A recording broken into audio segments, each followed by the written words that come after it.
네, 반갑습니다. 전 LH에서 민간건축물 이자 지원 사업을 담당하고 있는 김혁 과장이라고 합니다.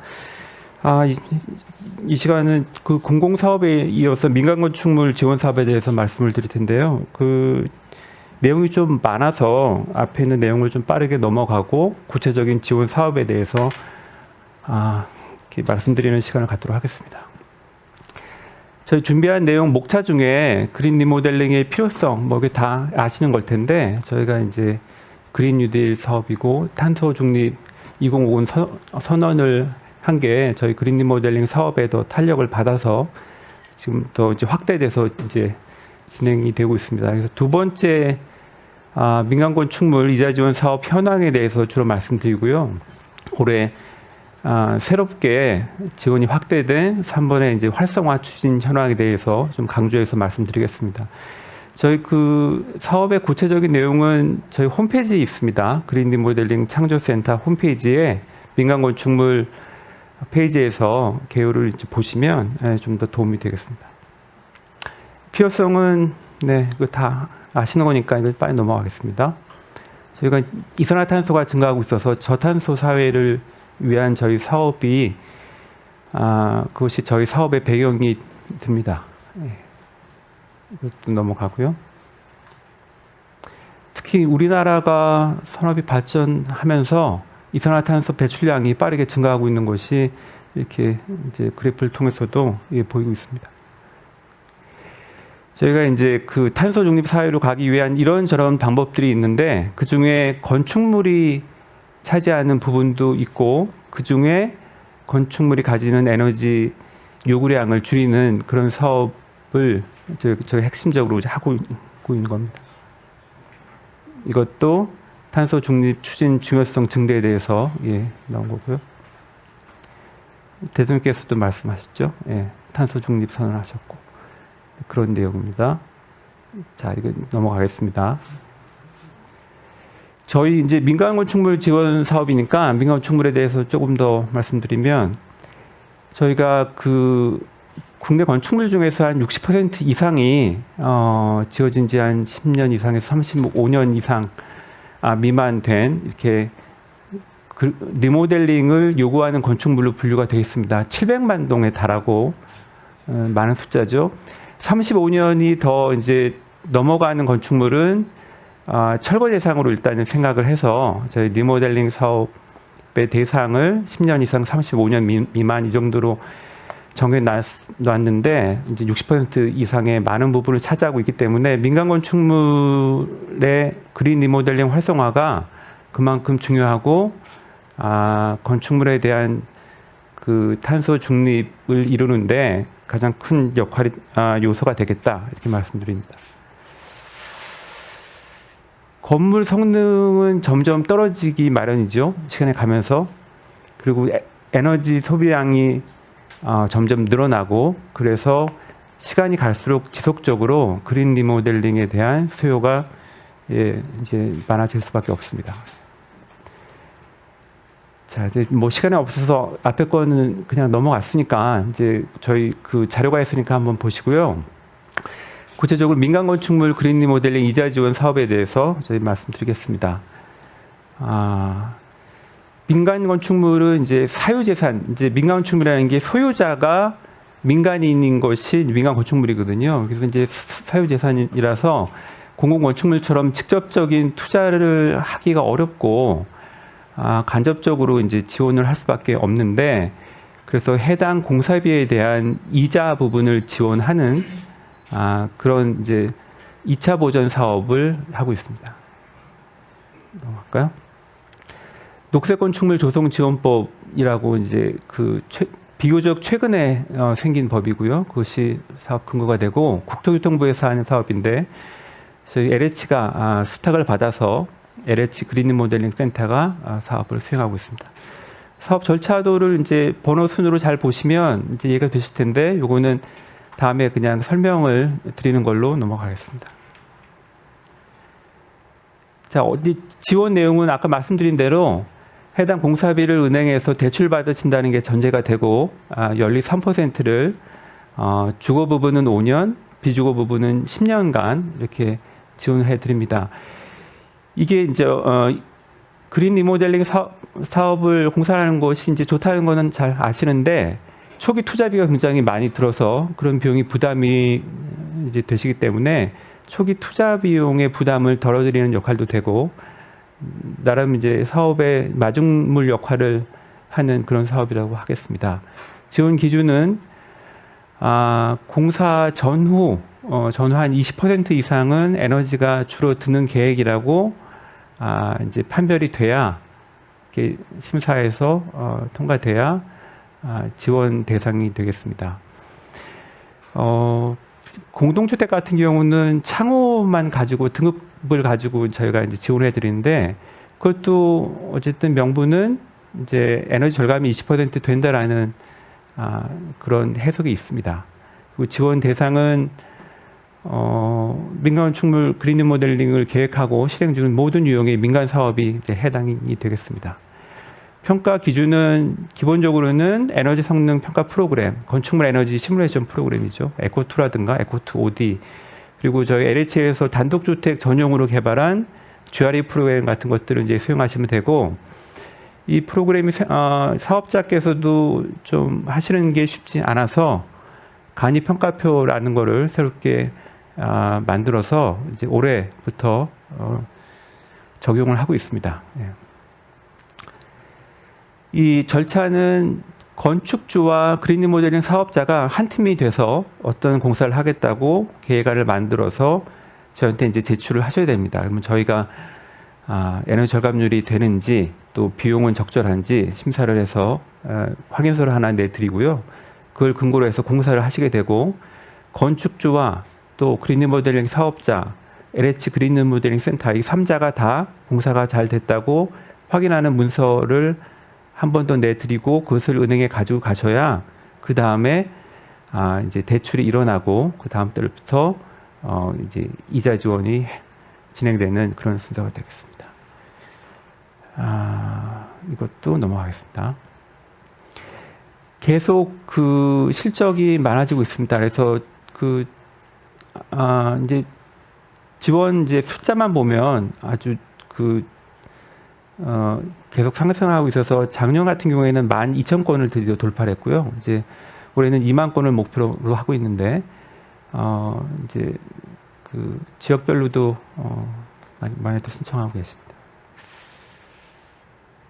그렇죠. 저게 이제 파란색이 이제 공동주택이라서 지금 공동주택이 대부분을 차지하고 있고 단독주택과 비주거 부분이 좀 공동주택에 비해서는 좀 이제 부진한데 저희가 단독주택도 활성화, 비주거 부분 활성화를 위해서 제도도 개선하고 있기 때문에 맨 오른쪽 2021년은 지금 이제 8월 달까지의 사업인데 좀 늘어나고 있습니다. 예. 저희 그 사업 활성화를 위해서 그린 리모델링 우수 사례 공모전도 저희가 이제 개최를 하고 있고요. 국토부 장관상을 비롯해서 그린 리모델링 사업자와 건축주에게 이제 수상을 하고 있습니다. 그리고 이제 초기에는 없다가 이제 상금도 있고, 예, 그렇습니다. 그래서 저기 이제 화면에 보시는 여수에 있는 단독주택이라든가 수유동의 주택이라든가 또 비주거 건축물에 대한 우수 사례도 있는데 저희 홈페이지에도 사례가 좀 나와 있으니까 관심 있는 분들은 좀 보시면 좋겠습니다. 이건 사업자 맞춤형 지원 사업인데 이거는 이제 그 단독주택과 비주거 건축물들을 좀 더 활성화하기 위한 그런 방안인데요. 그 건축주는 이자 지원을 받으니까 좋은데 사업자가 이 그린 리모델링 사업을 유치한다는 장점은 있지만 그 외에는 이제 그 에너지 절감률도 이제 증명을 해야 되고 이런저런 컨설팅 하는 것이 부담이 돼서 단독주택과 비주거 사업을 이제 유치해 와서 이제 실행이 되면 단독주택은 250만 원, 비주거는 이제 500만 원까지 사업자에게 이제 컨설팅 비용을 지원하는 그런 내용이 되겠습니다. 사업자분들 보고 계시면 많은 관심을 가지고 사업을 많이 유치해 주시기 바랍니다. 그리고 이게 이제 그 민간 건축물 저희 이자 지원 사업을 활성화하기 위해서 이제 확대된 내용인데 공동주택이 2천만 원까지 그 공사 비용이 이자 지원이 되는 공사 비용 사업비가 2천만 원이었다가 3천만 원으로 이제 늘었고 단독주택은 1억 원까지 늘었습니다.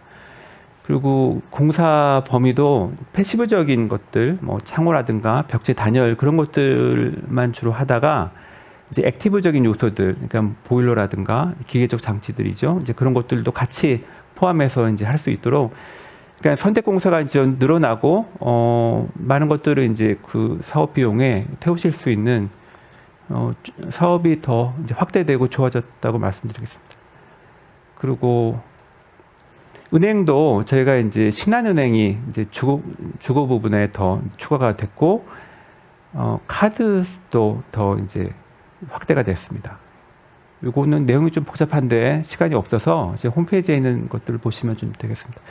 이자 지원율도 1%, 2%, 3% 이렇게 나눠져 있던 것들이 이제 3%로 이제 고정이 됐고요.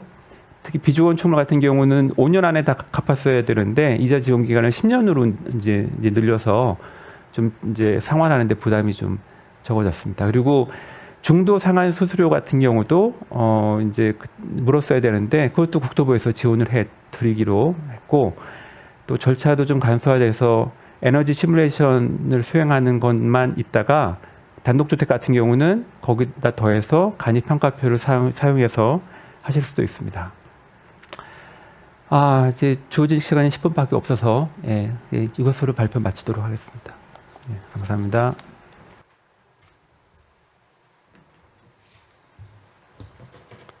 네, 안녕하십니까. 국토안전관리원의 최군우라고 합니다.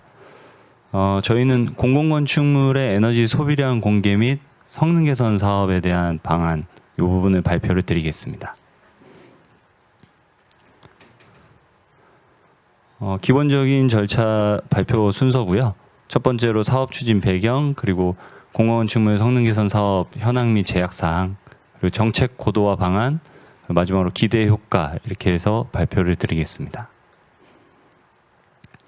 앞서 저희 그 추진 배경은 그 그린 리모델링 사업의 공통적인 내용이다 보니까 지금 국가 온실가스 감축 목표에 대한 부분이 파리 기후 협약 이후에 로드맵이 수정된 상태로서 이제 건축물의 비중이 좀 많이 높아진 상태고요.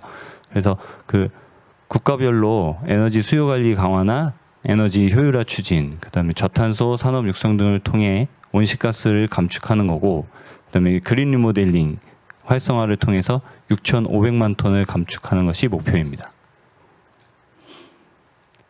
기존 건축물의 온실가스가 관리의 중요성이 증대되고 있는 부분이 이제 2030 그 로드맵 수정안 때문에 건물 부분에서의 감축 목표가 2배가량 증가가 됐습니다. 그래서 이 부분으로 인한 그 그린 리모델링이 더욱 대두되고 있던 상태입니다. 그 기존 건축물은 지금 현재 그 신축 건축물보다 더 단열 수준이 취약한 부분들이 그 건축물 자체에서도 37% 이상 에너지 사용량에 대한 영향이 크다 보니까 기존 건축물에 대한 부분을 계속 강조하고 있는 부분이죠. 그 강조를 하고 있는 부분에 있어서 지금 실제로는 이제 그린 리모델링 사업을 추진하고 있는 부분에 애로사항들이 많이 발생을 하고 있다 보니까 조금 더 정책적으로나 여러 가지 사항으로 많이 다듬어야 될 부분들이 계속 노출이 되고 있는 상태입니다. 이에 이제 정부는 공공건축물에 대한 에너지 성능 향상 방안에 대해서 이제 녹색 건축물 기본 계획을 2차를 발표를 한 상태고요. 그 중에서 기존 건축물 녹색화 촉진에 대한 부분을 지금 전략 그 5대 추진 전략 중에 하나로 지금 진행을 하고 있는 상태입니다. 우리 국토안전관리원에서 진행하고 있는 공공건축물 성능 개선 사업 현황 및 제약 사항에 대해서 지금 말씀을 좀 드리겠습니다. 2015년부터 저희가 이 사업을 이제 진행하게 됐고요. 그 공공건축물 중에 이 관련된 그 녹색건축물 조성지원법 제13조와 13조 2에 따라서 그 동법 시행령 제9조의 2, 그다음에 시행규칙 6조 6, 기존 건축물 성능 개선 그 고시 기준 이 부분을 관련 근거로 해서 공공건축물 6개 용도에 대한 연면적 3,000제곱 이상 그다음에 10년 이상에 대한 건축물에 대해서 에너지 소비량 보고를 받고 있고요. 이 소비량 보고를 받고 있는 건물들 중에서 에너지 저효율 건축물이나 그 상위 50% 이상의 에너지를 많이 사용하고 있는 건축물에 대해서 성능 개선을 명령을 하게 돼 있습니다. 그래서 이 성능 개선을 명령을 받은 건물에 대해서 저희 국토안전관리원이 그 노후도 평가에 대한 부분을 지원을 해드리고 사업계획서 검토와 승인, 그다음에 사업 이행 관리에 대해서 그렇게 진행을 하고 있는 상태입니다. 소비량 보고에 대한 설명입니다. 이거는 녹색건축 조성지원법 13조 2에 따라서 그 공공부문의 에너지 절약 그 온실가스 감축을 위해서 관리자가 그 각 분기마다 에너지 소비량을 보고하게 돼 있습니다. 그래서 앞서 말씀드린 6개 용도는 문화 및 집회시설, 운수시설, 병원, 학교, 수련시설, 업무시설 이렇게 6개에 해당이 되고요. 이 6개에 해당되는 공공건축물 중에 사용 승인일이 10년 이상의 연면적이 3,000이 넘으면 보고 대상이 되고 있습니다. 그리고 소비량 보고는 분기별로 저희 에너지 소비량 보고 사이트에 그 공공건축물 관리자분께서 그 입력을 해주고 계십니다. 이 부분이 저희 그 정보 관리 시스템 부분인 거고요. 이 부분에 이제 그 각 기관의 아이디를 부여를 해서 그 기관 자체에서 관리되고 있는 건물들의 건물 관리자분들이 부여받은 아이디랑 비밀번호를 가지고 분기별로 입력을 하고 계십니다. 아까 말씀드린 이제 소비량 보고 대상들 중에서 에너지 그 지역 용도 규모별 에너지 소비량 상위 50% 이내 건축물, 그 밖에 녹색건축센터장이 성능 개선이 필요하다고 인정한 건축물에 대해서 이제 성능 개선에 대한 명령이 내려가게 되고요. 그 명령을 이제 이행을 해주셔야 됩니다. 그래서 성능 개선 사업으로 지정받은 건축물은 이 아래에 있는 표에 사업 절차에 따라서 이행을 해주시면 되는데요. 그 이행 절차에서 이제 첫 번째 제출해야 되는 부분이 6개월 이내에 사업계획서를 제출을 해주셔야 됩니다. 근데 사업계획서라는 거는 기본적으로 설계와 그다음에 재원이 어느 정도 마련이 된 상태에서 제출을 하실 수 있는 부분이기 때문에 착수계획서 제출을 먼저 하게 되는 경우가 지금 전체적으로 진행을 하는 절차상에 나오고 있는 상태입니다. 그래서 착수계획서는 사업계획서를 언제 정도까지 그 제출을 하겠다라는 내용과 함께 지금 저희 고시 기준에 있는 별지 양식에 따라서 착수계획서를 제출해 주시고 착수계획서를 제출하면 저희 국토안전관리원에서 착수계획서 검토 이후에 그다음에 심의를 열어서 그 국토교통부와 함께 그 심의 연 결과에 따라서 그 이행에 대한 확인서를 발급을 하고 있습니다. 이 성능 개선 사업을 진행을 그 명령을 받게 되면 고시 기준에 맞게 성능 개선이 진행이 돼야 되는데요. 그 진행되는 기준에 대한 4가지 사항이 지금 표에 있는 부분이고요. 에너지 효율 등급을 3등급 이상 받을 수 있게 개선을 하시던지, 그다음에 냉난방 부하량 20% 또는 에너지 소요량 20% 이상을 개선하는 공사를 진행하시던지, 그 다음에 녹색건축 인증에서 GCD GR을 취득을 하실 수 있는 방법. 4번째는 이제 위에 3가지를 다 수행할 수 없는 건물들도 있기 때문에 이 건물들에 한해서는 그 기존 건축물이다 보니까 노후가 많이 된 상태라서 안전 성능과 이제 에너지 효율 이 성능을 같이 개선해서 종합적으로 개선이 된 그 건물일 경우가 확인이 되면 그 부분도 고시 기준에 맞게 인정을 해드리고 있는 상태입니다. 저희가 이 업무를 진행을 하게 되면서 그 소비량과 이제 성능 개선 사업에 대한 부분에서 여러 가지 좀 문제점과 제약 사항들이 있어서 이 부분을 좀 정리를 해봤고요. 일단 소비량은 그 관리자분들이 직접 수기로 입력을 하시다 보니까 데이터를 오류라든지 이제 소수점 하나라도 좀 잘못 눌러서 그 수치 자체가 좀 크게 변화가 되는 그런 오류들이 좀 나왔었고요. 그다음에 이제 그 직접적으로 그 업무를 담당하시는 분께서 또 건축에 대한 전문적인 지식을 갖고 있는 분들이 아닌 경우가 많다 보니까 이제 그 고지서에 맞게끔은 입력을 하고 계시지만 건물이 어떻게 이용되고 있는지 이런 데에 대한 상황들은 정확히 모르시는 상태가 있어요. 그래서 이런 부분들로 인해서 저희가 현재 그 실제적으로 현장에 나가서 여쭤보게 되면 그런 애로 사항들을 많이 말씀을 하시더라고요. 그다음에 이제 제출 방식에 따른 이 의무 사항 이 부분이 실제로 제출 대상인 기관이지만 본인들이 제출 대상인지 이런 부분인지도 좀 담당자분께서 확인을 잘 못하시는 경우도 있고 그러다 보니까 회신율도 약간 한 10% 정도는 계속 미회신이 되고 있는 상태들이 보이고 있었습니다.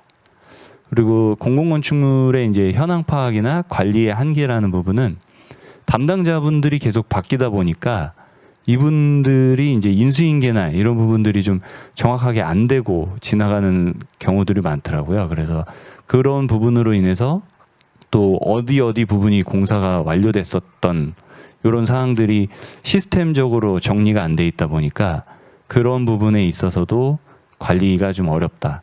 이런 부분들이 지금 현장에서 나가봤을 때 문제점으로 보였습니다. 성능 개선은 이제 소비량 수치를 가지고서 우선적으로 저희가 1차적인 판단을 통해서 이제 현장을 나가서 확인을 하는데 단순하게 이제 에너지 소비량만 보고 현장에 나가봐도 이제 개선 공사가 들어간 경우들이 있고 또 같은 용도의 건물이지만 어떤 시설들은 이제 에너지를 많이 쓰게 되는 전산 장비라든지 또 수영장 같이 이제 특수 시설들이 있어서 그 급탕 에너지가 많이 들어간다든지 이런 부분들에 좀 문제들이 있는 부분이 보였었습니다. 그리고 이제 실제로 건물이 노후화되다 보니까 사용을 하는 그 관리자가 운영하는 방식 그리고 이제 그걸 이용하는 시설의 분들이 또 너무 춥다 덥다 이렇게 민원을 많이 넣는 경우들이 있어서 그 에너지 관리를 하시는 입장에서는 굉장히 힘들어하시는 그런 부분들도 보였습니다.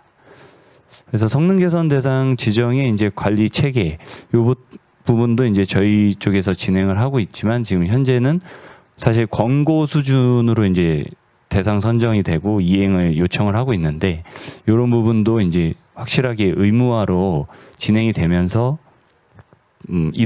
진행을 잘 안 하시는 기관들 못 하시는 기관들에 대해서도 좀 강제적으로 제재 수단이 좀 필요하다라고 그렇게 느꼈습니다.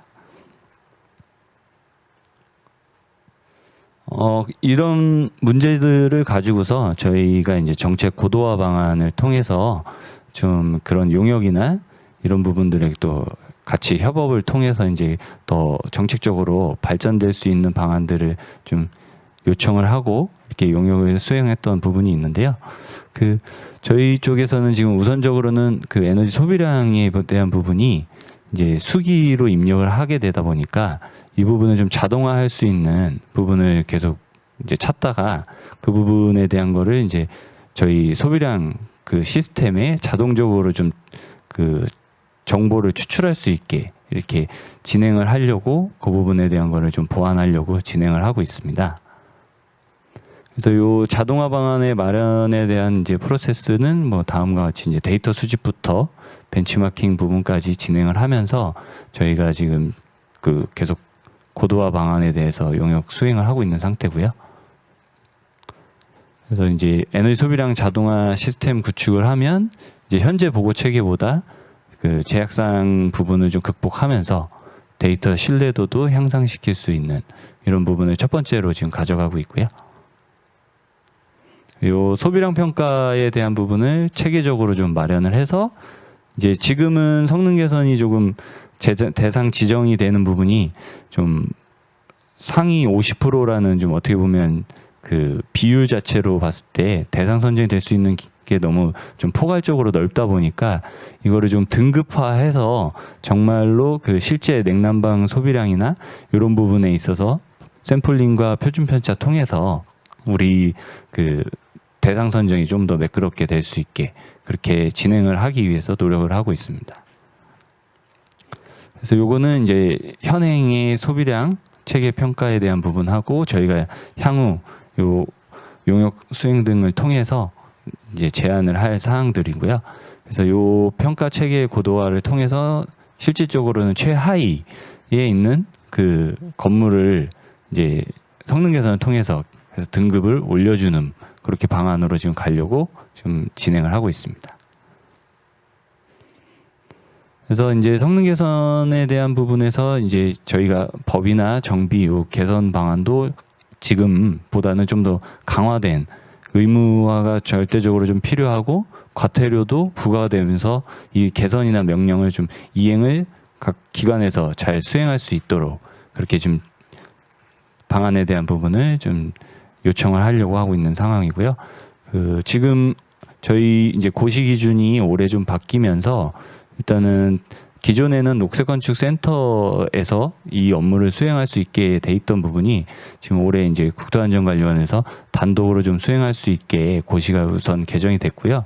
저희도 이제 그 이하에 관련된 평가 체계라든지 이런 부분들을 지금 계속 마련을 해서 그 고시에 맞게 저희도 좀 공공건축물이 좀 더 선도적으로 이렇게 이행할 수 있도록 그렇게 진행을 하려고 합니다. 그래서 지금 저희가 이제 정책 고도화에 따라서 이런 부분을 더 이제 개선하고 하게 되면 이제 이런 기도의 효과들도 또 나타날 수 있을 거라고 보고요. 앞으로도 또 우리 관리원에서 좀 더 종합적으로 그 기존 건축물에 대해서 지금 성능 개선하는 부분을 좀 더 세분화하고 또 밀도 있게 그렇게 진행을 하려고 합니다. 이상으로 저희 발표를 마치도록 하겠습니다.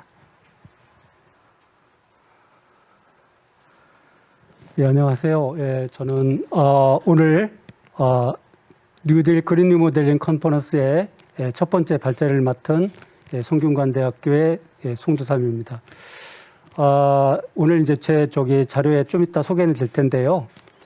최근 작년부터 이제 우리가 공공건축물 그린 리모델링이라는 걸 하고 있고 그 사업을 더 활성화시키기 위해서 지역 거점 플랫폼이라는 것을 저희가 지금 만들어서 운영을 하고 있습니다. 그래서 5개 권역에 6개 기관이 지금 플랫폼으로 선정이 돼서 사업 지원을 하고 있고요. 그 내용에 대해서 좀 이따 이제 말씀을 드리겠습니다. 그래서 저는 수도권, 서울, 경기, 인천에 대한 지역건축 플랫폼 사업 책임자를 또 맡고 있습니다. 그래서 실제 이제 우리나라에서 전개되는 그린 리모델링 사업에 대해서 이제 주로 포커스는 에너지 절감 효과에 대해서 중점을 두고 지금 진행을 하고 있습니다.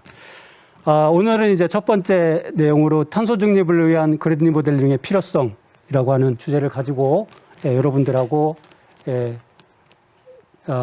토론을 했으면 좋겠습니다. 뭐 여러분들 아시다시피 최근에 이제 우리가 이산화탄소 온실가스 문제에 대해서 그동안 여러 가지 얘기들이 있었고 그 기후학자들이 주장하는 게 사실은 논리적인 근거가 없다라고 하는 여러 가지 갑론을박이 있었는데 최근에 우리가 상상을 초월하는 기후 변화들이 굉장히 많이 나타나고 있죠. 대형 산불, 가뭄, 태풍, 홍수, 우리나라도 이제 거기에 사실은 직접적인 영향을 받는 나라가 됐고요. 그래서 이제는 온실가스 감축에 대한 필요성에 대해서 또는 그에 따른 기후변화의 재앙에 대해서 전 세계적으로 이제는 공감대가 형성이 된 것 같고요. 그래서 이제 결국은 온실가스 감축을 하지 않으면 안 된다라고 하는 당위성에 대한 공감대는 이미 전 세계적으로 형성됐다고 볼 수 있겠습니다. 예, 우리나라 이제 온실가스 배출량 2018년 기준으로 보면은 한 11위 정도, 전 세계 배출량의 한 1.5% 정도입니다. 예, 그래서 그 중에 이제 건물 부분이 우리가 한 7% 정도 된다고 하고 있고요. 우리는 사실은 이 전환이라고 하는 전력 생산에서 에너지 생산에서 굉장히 많은 에너지를 쓰고 있는 거죠. 지금 온실가스 배출을 하고 있고요. 네. 그런데 이제 우리나라 건물 부분 7%라고 좀 전에 말씀드렸는데 이게 전 세계적으로 보면 약 40%, 그 다음에 선진국화 될수록 건물 부분에 대한 에너지 소비, 그에 따른 온실가스 감축은 굉장히 증가를 하고 있습니다. 그렇기 때문에 우리도 머지않아서 곧 이러한 세계 수준의 배출량을 차지하게 될 것이다. 그러니까 지금의 7%가 지속적으로 유지되지는 않을 것이고 다른 산업 분야에 비해서 다른 부분에 비해서 건물 부분의 증가율이 굉장히 급속도로 커질 것이다라고 다 예측을 하고 있습니다. 그래서 이제 온실가스 감축을 위해서 어느 나라든 건물 부분이 굉장히 중요하다고 하는데 그것은 우리의 삶하고도 관련이 있기 때문에 그러니까 직접적으로 건물에서 냉난방, 환기를 위한 에너지 소비뿐만 아니고도 우리가 일상생활에서 사용하는 게 다 건물 부분하고 민생 부분이라고 그래서요. 건물 부분하고 관련이 있기 때문에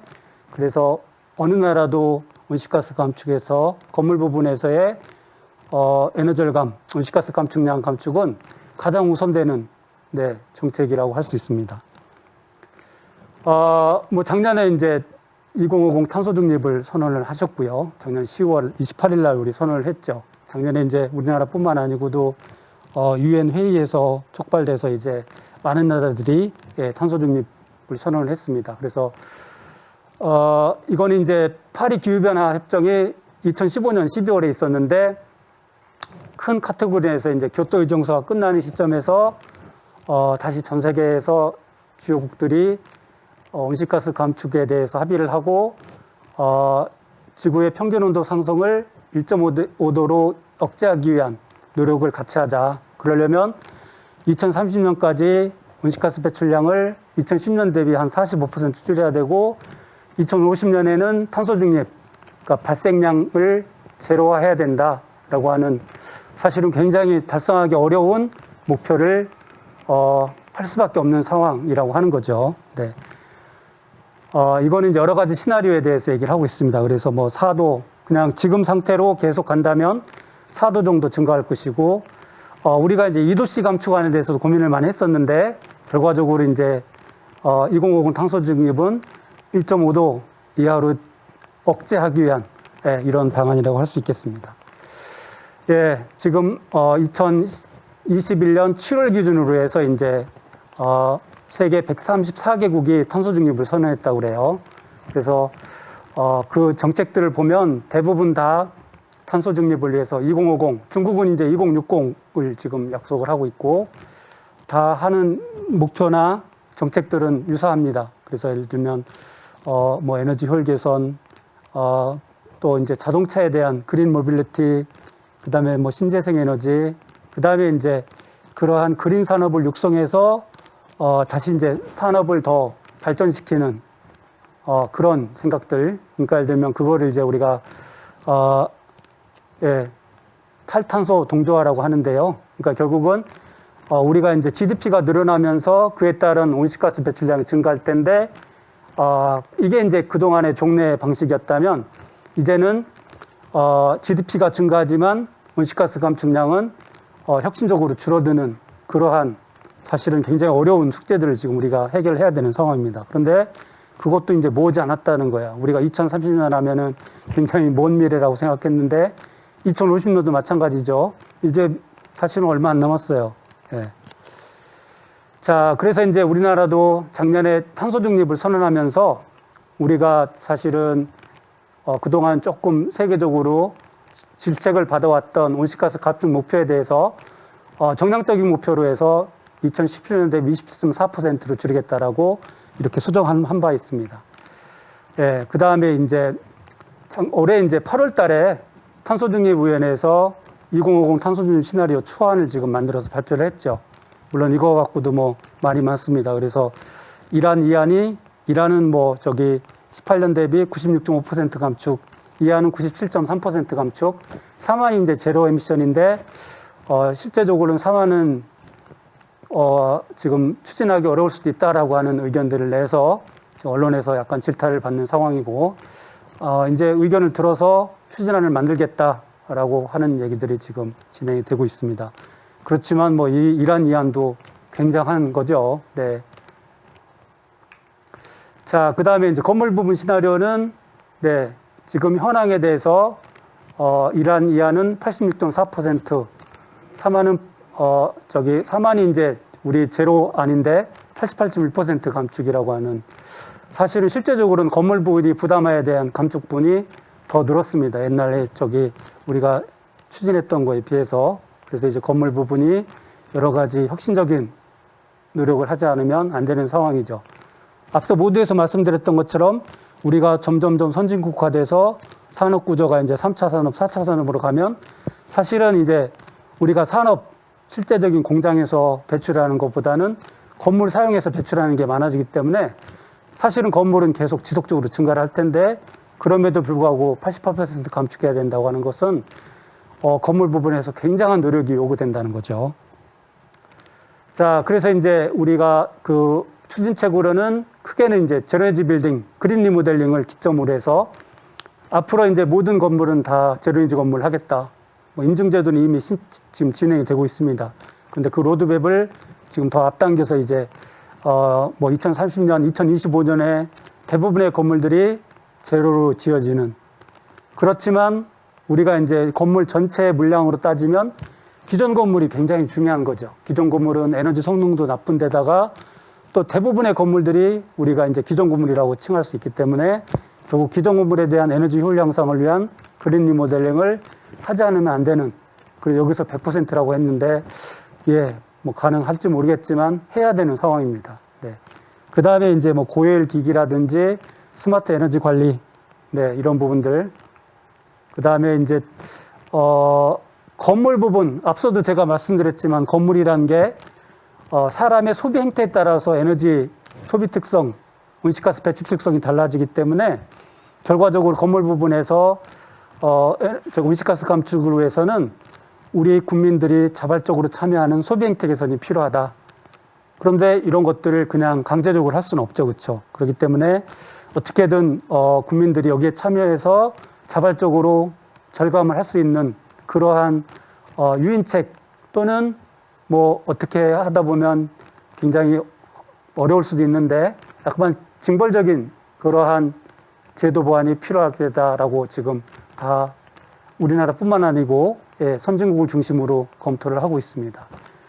그 다음에 뭐 앞서 말씀드렸지만 우리나라에서 온실가스 감축 중요한 부분이 이제 에너지 전환이에요. 결국은 2050년 되면 모든 에너지원의 한 80% 이상은 전기화 될 것이다라고 생각을 하고 있는데 그 전기를 어떻게 만들 것이냐 하는 부분이죠. 그러니까 지금의 화석연료를 사용해서 온실가스를 감축하면서 만들 수는 없을 것이고 결국은 신재생 에너지 비율을 늘려야 되는데 과연 이게 가능할 것이냐, 기술적으로 또는 우리가 이제 그 채굴이 그 정도의 에너지 생산할 수 있는 포텐셜이 있느냐라고 하는 부분을 이제는 냉정히 봐야 될 상황입니다.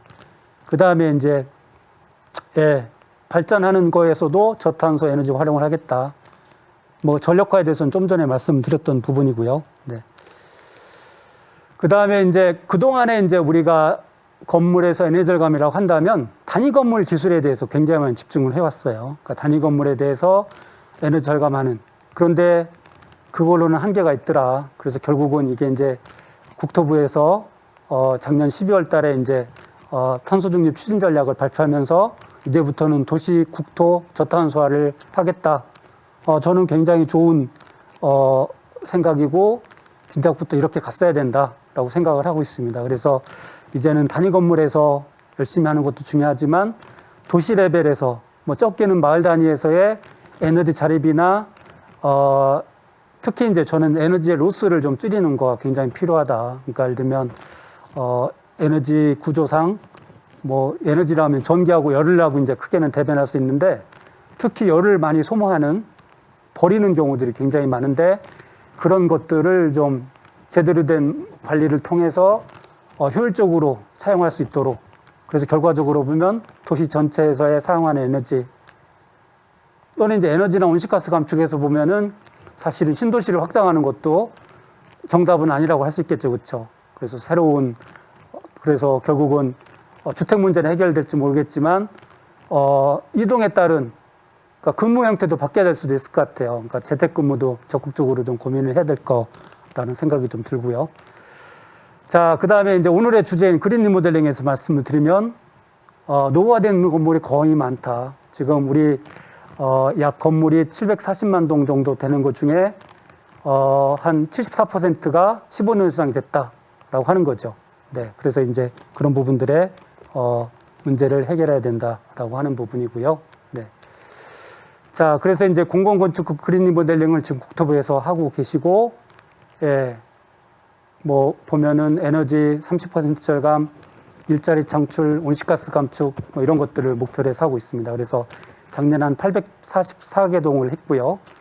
예, 그 다음에 이제 좀 앞서도 다른 분이 또 발표를 하겠지만 이게 이제 공공주도에서 민간으로 확대를 해야 되겠다라고 하는 부분이고, 예, 그러한 정책들이 이제 많이 나와야 되겠죠.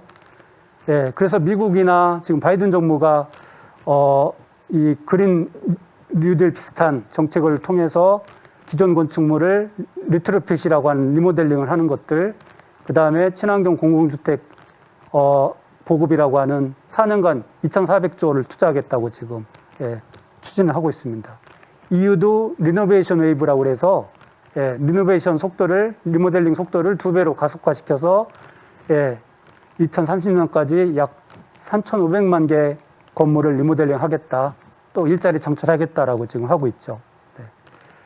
예, 그래서 이제 우리 조금 있다가 플랫폼 대표자들이 토론을 할 텐데 앞서 말씀드렸던 것처럼 이 그린 리모델링을 지원하기 위해서 지역거점 플랫폼이라는 게 이렇게 만들어졌다. 5개 권역에 6개 플랫폼이 지금 형성돼서 예, 그린 리모델링을 지원하고 있습니다. 예, 그래서 뭐 에너지 성능 분석이라든지 교육이라든지 홍보 연구들을 하고 있고요. 네. 자, 그 다음에 이제 그래서 저희가 분석을 해보면 우리가 이제 수행했던 성능 분석에 대한 결과들을 좀 잠깐 소개하려고 하는데, 예, 그래서 지금 공사 내역이나 성능들을 보면 특히 성능들이 예, 이렇게 좀 같은 비용이지만 천차만별인 성능들이 나오고 있습니다. 예. 그래서 그런 것들이 결국은 이렇게 보면 이제 이렇게 사업비 대비 에너지 효율, 절감률 이렇게 나와야 되는데 이런 것들이 편차가 좀 심하더라. 그거는 이제 결국은 적용되는 기술에 대한 이해 또는 거기서 관련돼서 일하시는 분들이 에너지 절감에 대한 이해 또는 이제 건축주가 사실은 공공건축물은 건축주를 특정하기 어렵기 때문에 에너지 절감에 대한 어떠한 그러한 또 그 노력은 다소 적다고 생각이 들어요, 의지가. 그러다 보니까 이제 이런 결과들이 초래되는데 예, 앞으로는 이제 이런 부분들이 개선이 돼서 그린 리모델링은 곧 에너지 절감이라고 하는 공식이 보장이 될 수 있는 그런 정책 추진이 필요하지 않을까 생각을 하고 있습니다. 예, 그래서 이제 그 제언인데요. 네, 뭐 앞서 말씀드렸던 것처럼 우리가 이제 탄소 중립을 위해서는 그린 리모델링은 필수적이다. 예, 그 다음에 이게 이제 공공에서 머무를 게 아니고 결국 민간으로 확대돼야 되는데 민간을 확대시키기 위해서는 그걸 촉발시킬 수 있는 여러 가지 제도적 보완이 필요하다. 가장 이상적인 거는 민간이 자발적으로 하면 좋겠지만 예, 그거는 또 사실은 쉽지 않은 부분이기 때문에 그렇게 되도록 예, 국가적인 차원에서의 지원 또는 인큐베이션을 시켜줘야 되겠다라고 하는 부분이고요. 그 다음에 앞서 말씀드렸던 것처럼 예, 그린 리모델링이 예, 에너지 절감, 온실가스 감축이라는 이러한 단순 명료한 공식이 성립되도록 우리가 기술 개발 또는 전문가 양성을 해야 되겠다.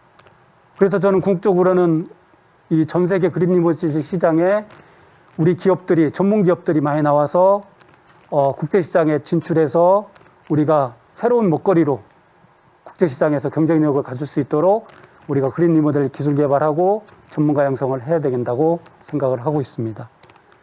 예, 감사합니다. 이상으로 발표를 마치도록 하겠습니다.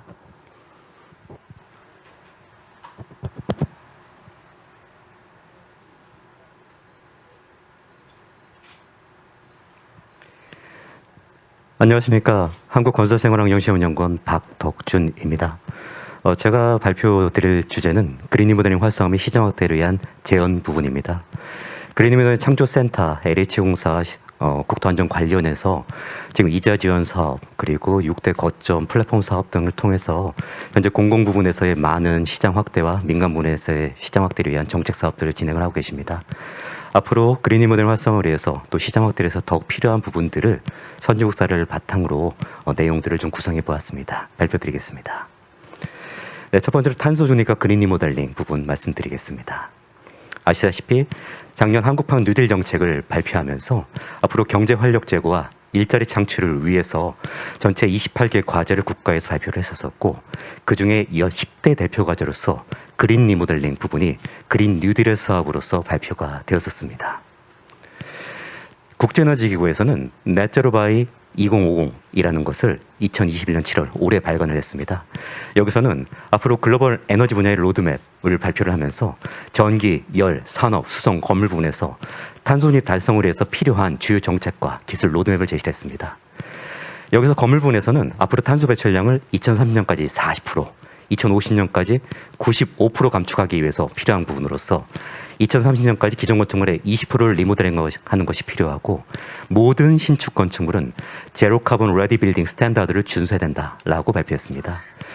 또한 기기 효율 분야에서도 2025년까지 선진국에 시판되는 모든 설비 기기의 80% 이상이 또 2003년대 중반까지 전 세계 설비 기기의 80% 이상이 고효율 모델이 되어야 된다라고 강조를 했고요. 그리고 열 분야에서도 2025년부터 수소와 호환되지 않는 화석 연료를 사용하는 보일러 판매를 금지하고 히트펌프로 전환한다라는 시나리오를 발표를 한 바 있습니다. 그래서 가장 중요한 건물 부분에서 2040년까지 기존 건축물의 절반이 제로 카본 레디 수준으로서 리모델링 되어야만 하고 2050년까지는 전체 건축물의 85% 이상이 제로 카본 레디 수준으로 확보된다라고 이 보고서에서는 발표했습니다.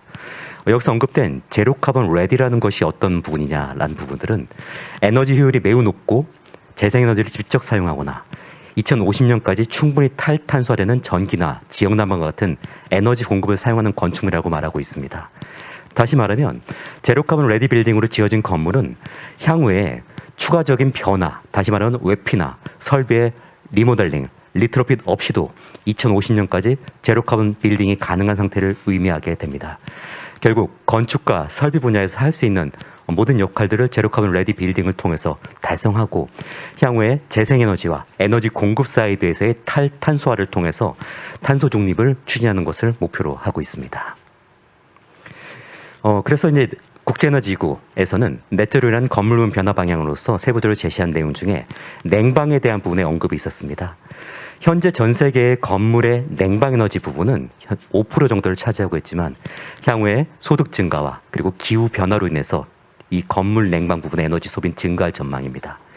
이것을 억제하기 위해서는 향후에 외피 개선 그리고 고효율 냉방 설치 이것을 통해서 냉방 부하의 30%에서 50% 정도를 줄일 수 있다라고 예측하고 있습니다. 또한 건물 분사령 전원 설치 그리고 주거용 건물의 태양광을 앞으로 10배 가까이 증가시킴으로써 건물 분에서의 탈탄소화를 추진한다라고 예측하고 있습니다. 또한 미국 바이든 행정부 바로 앞 발표에서도 말씀하신 바 있지만 최근에 오바마 대통령 이후에 바이든 대통령은 파리 기반 협정에 올 초 복귀했고 앞으로 넷제로를 달성하기 위해서 다양한 정책들을 추진하겠다라고 발표했습니다. 그래서 임기 동안 4년 동안 400만 동의 건물을 업그레이드하고 200만 채의 주택 단열 개선을 통해서 10,000개 이상의 일자리를 창출하겠다라고 얘기했습니다. 그리고 엔지니어링, 건설, 제조업체의 일자리 창출 그리고 사람들이 거주하고 업무하고 배우는 공간을 더욱 건강하게 만들고 가정과 기업, 지방정부의 전기요금을 절감하는 데 주력하겠다라고 했습니다. 그래서 건물에서 생활하는 사람들의 실내 공기질과 건강을 개선하고 앞으로도 닥칠 수 있는 미래의 팬데믹에 직면해서 우리의 건물을 더욱 안전하게 만들 것이다 라고 얘기했습니다. 미국이 주장하는 이 기후변화 대응에서 주목할 만한 부분들은 일자리 창출에 대한 부분들입니다.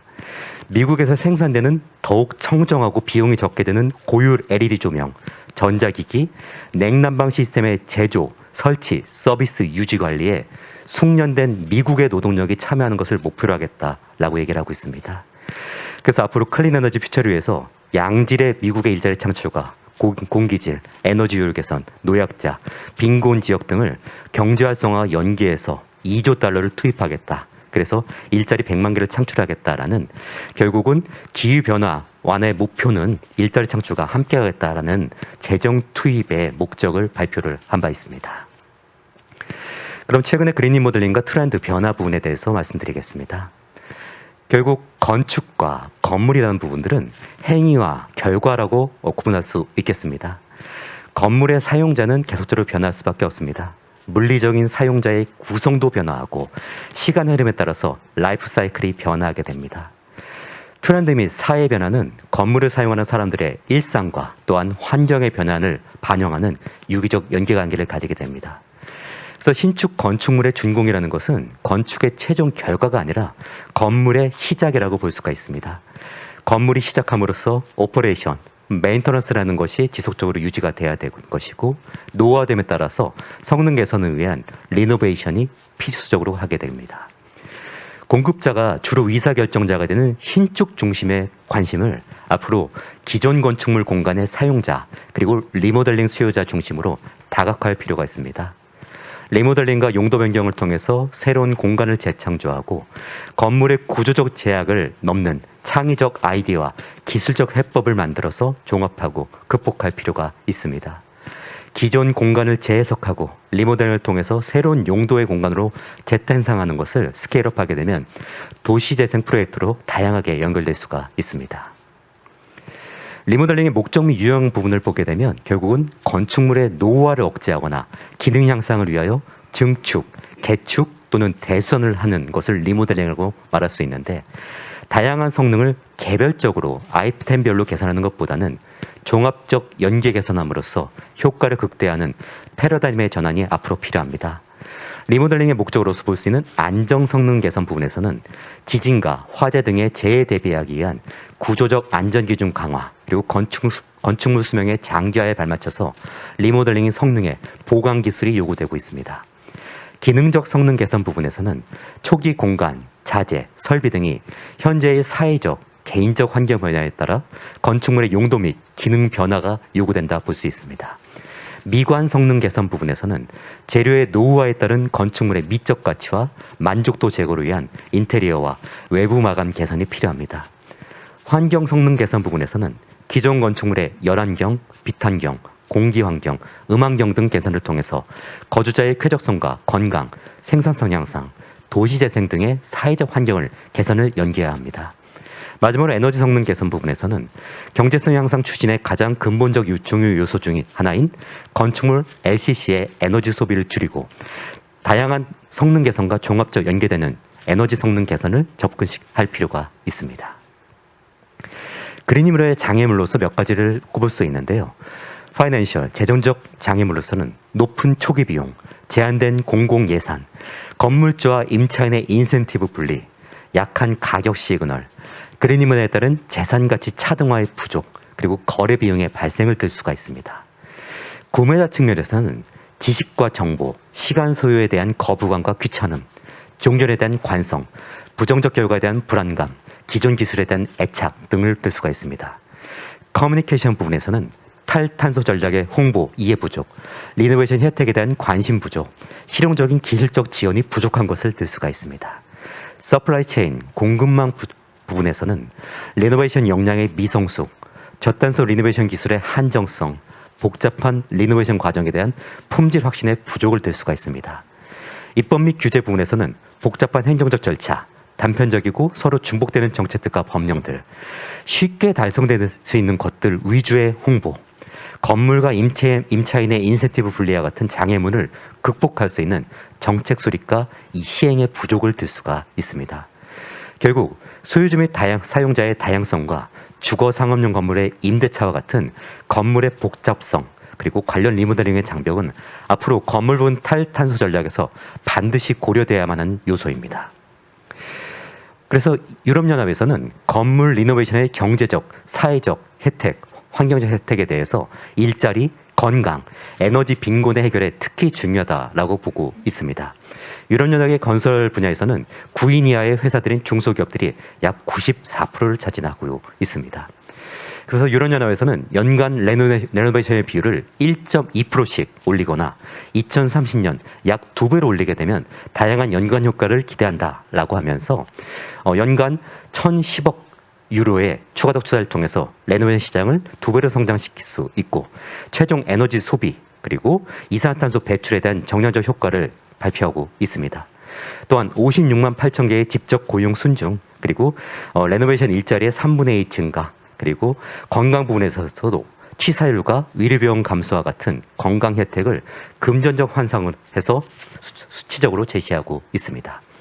또한 연간 생산성의 증가, 그리고 에너지 빈곤 해소 부분에서의 다양한 정량적인 효과들을 제시를 하고 있습니다. 그래서 유럽연합에서는 에너지 효율 등급, 에너지 퍼포먼스 서티피케이트에 대한 다양한 관점들을 현재 제시하고 있습니다. 이미 유럽연합에서는 20년 이상 에너지 효율 등급제도를 운영하고 있고요. 최근에는 에너지 사용량과 EPC에서의 등급에 대한 차이에 대한 부분에 대한 다양한 연구들을 추진하고 있습니다. 여기서 주목할 만한 부분들은 우리가 알고 있는 리바운드 이펙트라는 건물의 리노베이션 이후에 오히려 에너지 사용량이 증가하는 것에 대한 문제점과 함께 에너지 성능 평가, 에너지 시뮬레이션에 있어서의 문제점 부분들을 지적하고 있는 부분들입니다. 그래서 이것을 프리바운드 이펙트라고 부르고 있는데, 이 프리바운드 이펙트는 에너지 성능 평가 시에 디폴트 밸류라는 것을 많이 사용하기 때문에 표준화되는 값을 사용함으로써 실제 개보수 시에 액츄얼한 실현 가능 개선 효과보다 에너지 시뮬레이션이 크게 산정되는 현상을 말하게 됩니다. 결국 리바운드 이펙트와 프리바운드 이펙트 때문에 리노베이션을 실시했을 때 실제 에너지 절감이 예측했던 것보다 적게 발생하는 것을 말하는 문제점 부분들이 다양한 연구들이 현재 진행이 되고 있는 상황들입니다. 그래서 현재 우리 코로나19가 가져온 뉴 노멀, 이 상황에서는 건축 공간의 미래와 패러다임의 변화를 요구하고 있습니다. 내부 공간은 본질적으로 사용자가 바라는 기능에 충실해야 하고 컨버전 니즈가 현재 발견되고 있습니다. 공간의 가변성을 용이하게 하는 기둥식 구조는 층간 소음을 완화할 수도 있습니다. 또한 건강과 위생에 대한 관심은 환기 설비, 공기청정 기능, 살균 기능에 대한 요구를 하고 있습니다. 1인 가구의 증가, 초개인화, 초연결, 소확행과 같은 본인만의 공간 프리미엄화는 다양한 가전, 가구, 인테리어를 통한 변화 시도를 가능하게 하고 있습니다. 향후 전통적 서비스의 AI 시대인과 같은 신기술 접목을 통해서 새로운 산업과 서비스의 진화, 기술 혁신 및 융합형 변화를 통해서 관련 그린 모델의 생태계 조성과 시장 전환이 필요한 상황입니다. 그 서점에 가서 보게 되면 현재 다양한 책들이 나오고 있습니다. 임대 건물주, 마당에 있는 자가 단독주택, 특색 있는 아파트 공간에 대한 관심 증대에 따라서 상가주택, 단독주택, 아파트의 인테리어, 리모델링, 신축 등에 대한 정보 제공이 증가하고 있고요. 이것은 개인들의 인테리어와 리모델링에 대한 관심들이 늘어나는 것을 반증하고 있는 상황들입니다. 그럼 마지막으로 그린 리모델링 확산에 의한 제안, 레코멘데이션 부분을 말씀드리겠습니다. 저는 일단 그린 리모델링 성공적 확산을 위해서는 원칙을 수립할 것이 필요하다라고 보고 있습니다. 첫 번째로 필요한 원칙은 에너지 효율의 최우선입니다. 정책, 시장, 기술의 전문성을 향상할 때 선진국의 에너지 정책의 원칙인 에너지 이피션시 퍼스트, 일단 에너지 효율을 높이는 것을 최우선하는 것이 필요합니다. 그러기 위해서는 미니멈 에너지 퍼포먼스 스탠다드의 도입이 필요한 상황들입니다. 그 다음 일자리 창출에 대한 중요성을 강조해야만 합니다.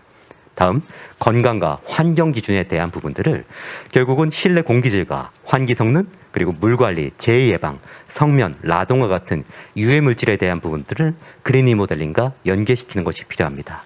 또한 에너지 복지에 대한 관심이 필요합니다. 그리고 라이프 사이클 싱킹에 대한 부분이 필요합니다. 카본 풋프린트를 최소화하는 자원 효율, 그리고 건설 분야에서의 탄소 흡수를 확산하는 인바디드 카본이라고 부르는 내재 탄소를 줄일 수 있는 정책들의 확산이 필요합니다. 그리고 탈탄소와 재생에너지를 통합하는 효율적인 정책들과 기술 개발이 필요하고요. 디지털 전환과 기술 혁신을 확산하는 정책과 기술의 마련이 필요합니다. 그리고 국가 재정 사업과 연계가 필요합니다. 국가 재정 사업이 건축물 관련 투입될 시 그린 리모델링을 요구하고 기금 및 특별회계 등 재원의 다양화와 에너지 공급자 투자율 향상 의무, 그리고 배추거래제 외부 사업 등과 연계하는 것이 필요합니다. 시장과 비즈니스 기반에서는 정부 자금에만 의존하지 않는 시장 생태계 형성, 공급자 역량 강화, 수요자 신뢰 확보, 그리고 원스톱 샵 플랫폼 구축과 테크니컬 서포트, 성능 계약 시장 전환이 필요한 사항들입니다. 그래서 유럽연합에서는 미니멈 에너지 퍼포먼스 스탠다드라는 결국은 리모델링 시의 최소 에너지 기준에 대한 정책 설계들을 현재 활발하게 진행하고 있습니다. 네덜란드, 스코틀랜드, 프랑스 등에서는 건축물을 매매, 임대, 거래할 때 최소의 에너지 효율 등급을 요구하는 정책들을 발표하고 있고요. 지금 네덜란드 같은 경우는 2023년부터 그리고 스코틀랜드 같은 경우는 이미 2등급 이상의 에너지 효율 등급을 의무화하고 있는 상황들이 있습니다. 그래서 제2차 녹색 건축물 기본계획에서는 공공건축물 에너지 성능 진단 의무화에 대한 부분을 발표를 했었고요. 그래서 공공건축물 에너지 성능 진단 의무화를 통해서 그린 리모델링으로 확산할 수 있는 정책의 설계에 대한 부분들을 녹색 건축물 기본계획에 담고 있습니다. 에너지 복지에 대한 부분들은 향후 그린 리모델링에서 큰 화두가 될 수밖에 없는 부분들이고요. 고령과 저소득층이 노후주택에 거주할 경우 단열 미비, 에너지 조율 난방기기, 냉방기기 미비 등으로 해서 고소득층보다 에너지 비용 지출이 증가되고 건강에 위협을 받는 이런 에너지 복지에 대한 경감 부분이 앞으로 같이 그린 리모델링에서 고려될 필요가 있습니다. 그래서 저희가 주목할 부분은 에스코 제도입니다. 에너지 서비스 컴퍼니라는 에스코 제도와 그린 리모델링은 비슷하든 하지만 조금 다른 정책 설계분이 되어 있고요. 에스코 제도 같은 경우에는 직접 융자를 지원해주는 제도이고, 그리고 그린 리모델링은 이자를 지원해주는 사업들로서 조금 차별화되어 있습니다. 그래서 에스코에서는 성과 보증 계약 방식을 투입하고 있습니다. 그래서 사용자가 파이낸싱하는 성과 보증 계약은 에너지 사용자가 시설 투자에 소요되는 자금을 직접 조달하고, 에스코 업체는 시설 투자에 위한 절감 효과 및 절감 금액을 보증합니다. 만약에 보증 절감액이 미달하는 경우엔 차익을 보전하는 형태로 해서 사업을 진행하고 있고요. 그래서 유명한 미국의 엠파이어 스테이트 빌딩 같은 경우에는 에스코 사업을 통해서 리모델링을 한 바 있습니다. 사업자의 파이낸싱 성과 보증 계약은 에스코 업체가 에너지 사용자를 대신해서 투자비를 조달하고, 에너지 사용자는 투자한 에너지학 시설에서 매년 발생하는 에너지 절감 금액으로 대출을 상환한 체계를 말하게 됩니다. 이 사업자 파이낸싱 성과 보증 계약의 장점은 건물주가 에너지 사용자가 직접 파이낸싱할 필요가 없다라는 부분이 장점으로 볼 수가 있습니다. 앞으로 효과성 있는 그린 리모델링 확산을 위해서는 리얼 퍼포먼스 기반의 인센티브 설계가 필요합니다. 물론 단열재 창호 교체, 차양 설치와 같은 개별 아이템 개체 방식의 그린 리모델링은 건수를 늘리고 그리고 심플한 형식으로서 행정 소요가 적은 이제 장점이 있지만 리바운드 이펙트의 가능성이 늘 존재하고 있습니다. 에너지효율 등급과 제로엔진 인증과 같은 성능 기반 평가를 연계하는 것은 효과성을 예측하는 것은 가능하나 행정 변화의 필요가 사실 존재하고 있고요. 마찬가지로 리바운드 이펙트의 가능성이 존재하고 있습니다. 앞으로 필요한 부분들은 에너지 데이터 정보의 연계에 대한 부분입니다. 전력가스 지역 난방의 사용량과 신재생에너지 설치에 대한 생산량 부분을 연계하는 부분으로서 같이 설계하는 부분들이고요. 이런 인센티브의 차등화를 통해서 조금 더 쉬운 개별 아이템 교체 부분은 낮은 수준의 인센티브, 그리고 성능평가 시뮬레이션을 하는 부분, 에너지 사용량의 절감을 통해서 실제 온실가스 감축이 된 것을 증빙하는 경우에는 높은 수준의 보상을 하는 체제로서 인센티브를 차등하는 체제로서 이관해 갈 필요가 있습니다. 그래서 에스코 제도에서 현재 시행하고 있는 인센티브에 대한 시사점을 발굴할 필요가 있습니다. 에스코 제도에서는 정책 자금에 대한 저리 융자를 최대 150억 원까지 융자를 해주고 있고요. 조세특례제한법 제24조에 따라서 투자 금액의 100분의 1, 대기업의 경우는 100분의 1, 중견기업은 100분의 3, 그리고 중소기업은 100분의 10에 상당하는 금액을 소득세 쏘는 법인세에서 공제하고 있습니다. 또한 조세특례제한법 7조에서는 에너지를 건물 기업에 대해서 소득세 쏘는 법인세에서 최대 30%를 세액가를 직접 감면해주고 있습니다. 향후에 재원 다양화를 통해서 지원 모델 다양화, 기존 재원 활용, 유상활당 활용, 에너지 공급자 지원, 이런 사업들의 재원 다양화가 필요한 상황입니다. 그래서 국토부에서는 녹색 건축물 기본계획을 통해서 산업부의 ERS, 에너지 공급자 효율 향상 의무화 제도와 연계하는 것을 발표한 바 있고, 산업부에서도 에너지 효율 혁신 전략에서 에너지 공급자의 효율 향상 의무화 제도에서 그린 리모델링을 연계하는 것을 발표한 바 있습니다. 양부처의 협업을 통해서 이 사업들이 함께 연계된다고 한다면 조금 더 정부 재원을 효율적으로 사용할 수 있을 것으로 보고 있습니다. 그래서 에너지 효율 등급 평가와 같은 다양한 연구들을 현재 진행을 하고 있고요. 또한 저희가 진행하고 있는 기존 공공건물 에너지 효율 진단 및 리모델링 기술개발 실증 2024년까지 진행되는 R&D입니다. 여기서는 정밀 진단과 수요 맞춤 디자인, 그리고 패시브와 액티브 솔루션, 품질 강화, 실증을 통합 플랫폼과 함께 연계하는 공공 부분의 리모델링 활성화를 위한 기술 개발 실증 R&D를 진행을 하고 있습니다. 이것을 정책과 연계함으로써 좀 더 조기에 공공 부분의 그린 리모델링이 확산될 수 있기를 기대하고 있습니다. 미국에서는 로렌스 버클리 연구소에서 플락스랩 그리고 오크리지 연구소에서 FRP라는 실증 시험 설비를 통해서 에너지 시뮬레이션과 실제 에너지 사용량의 갭을 줄일 수 있는 다양한 실증 시험들과 설비들을 구축하고 있습니다. 말씀드린 R&D에서 이런 실증 설비를 통해서 앞으로 필요한 에너지 효율에 대한 시뮬레이션 검증 그리고 앞으로 기술 개발에 대한 부분들이 연계될 수 있을 것으로 예상하고 있습니다. 제1차 녹색 건축물 기본계획에서는 건축물 에너지 효율적 운영관리 체계 구축과 대국민 정보 제공 서비스 강화에 대한 다양한 정책들을 발표한 바 있습니다. 이것이 그린 리모델링 확산과 함께 연계됨으로써 앞으로 더 많은 사업의 기회들이 만들어질 것으로 예상하고 있습니다. 우리의 환경과 지구는 우리의 조상으로부터 받은 것이 아니고 앞으로 우리의 후세들로부터 우리가 잠시 빌린 것이다 라는 격언들이 있습니다. 그린 리모델링 확산이 앞으로 2050 탄소 중립에서 중요 정책과 또 기술 개발의 요소로서 일자리 창출과 또한 다양한 생태계 조성에 중요한 역할을 할 것으로 기대하고 있습니다. 네, 이만 발표 마치도록 하겠습니다. 감사합니다.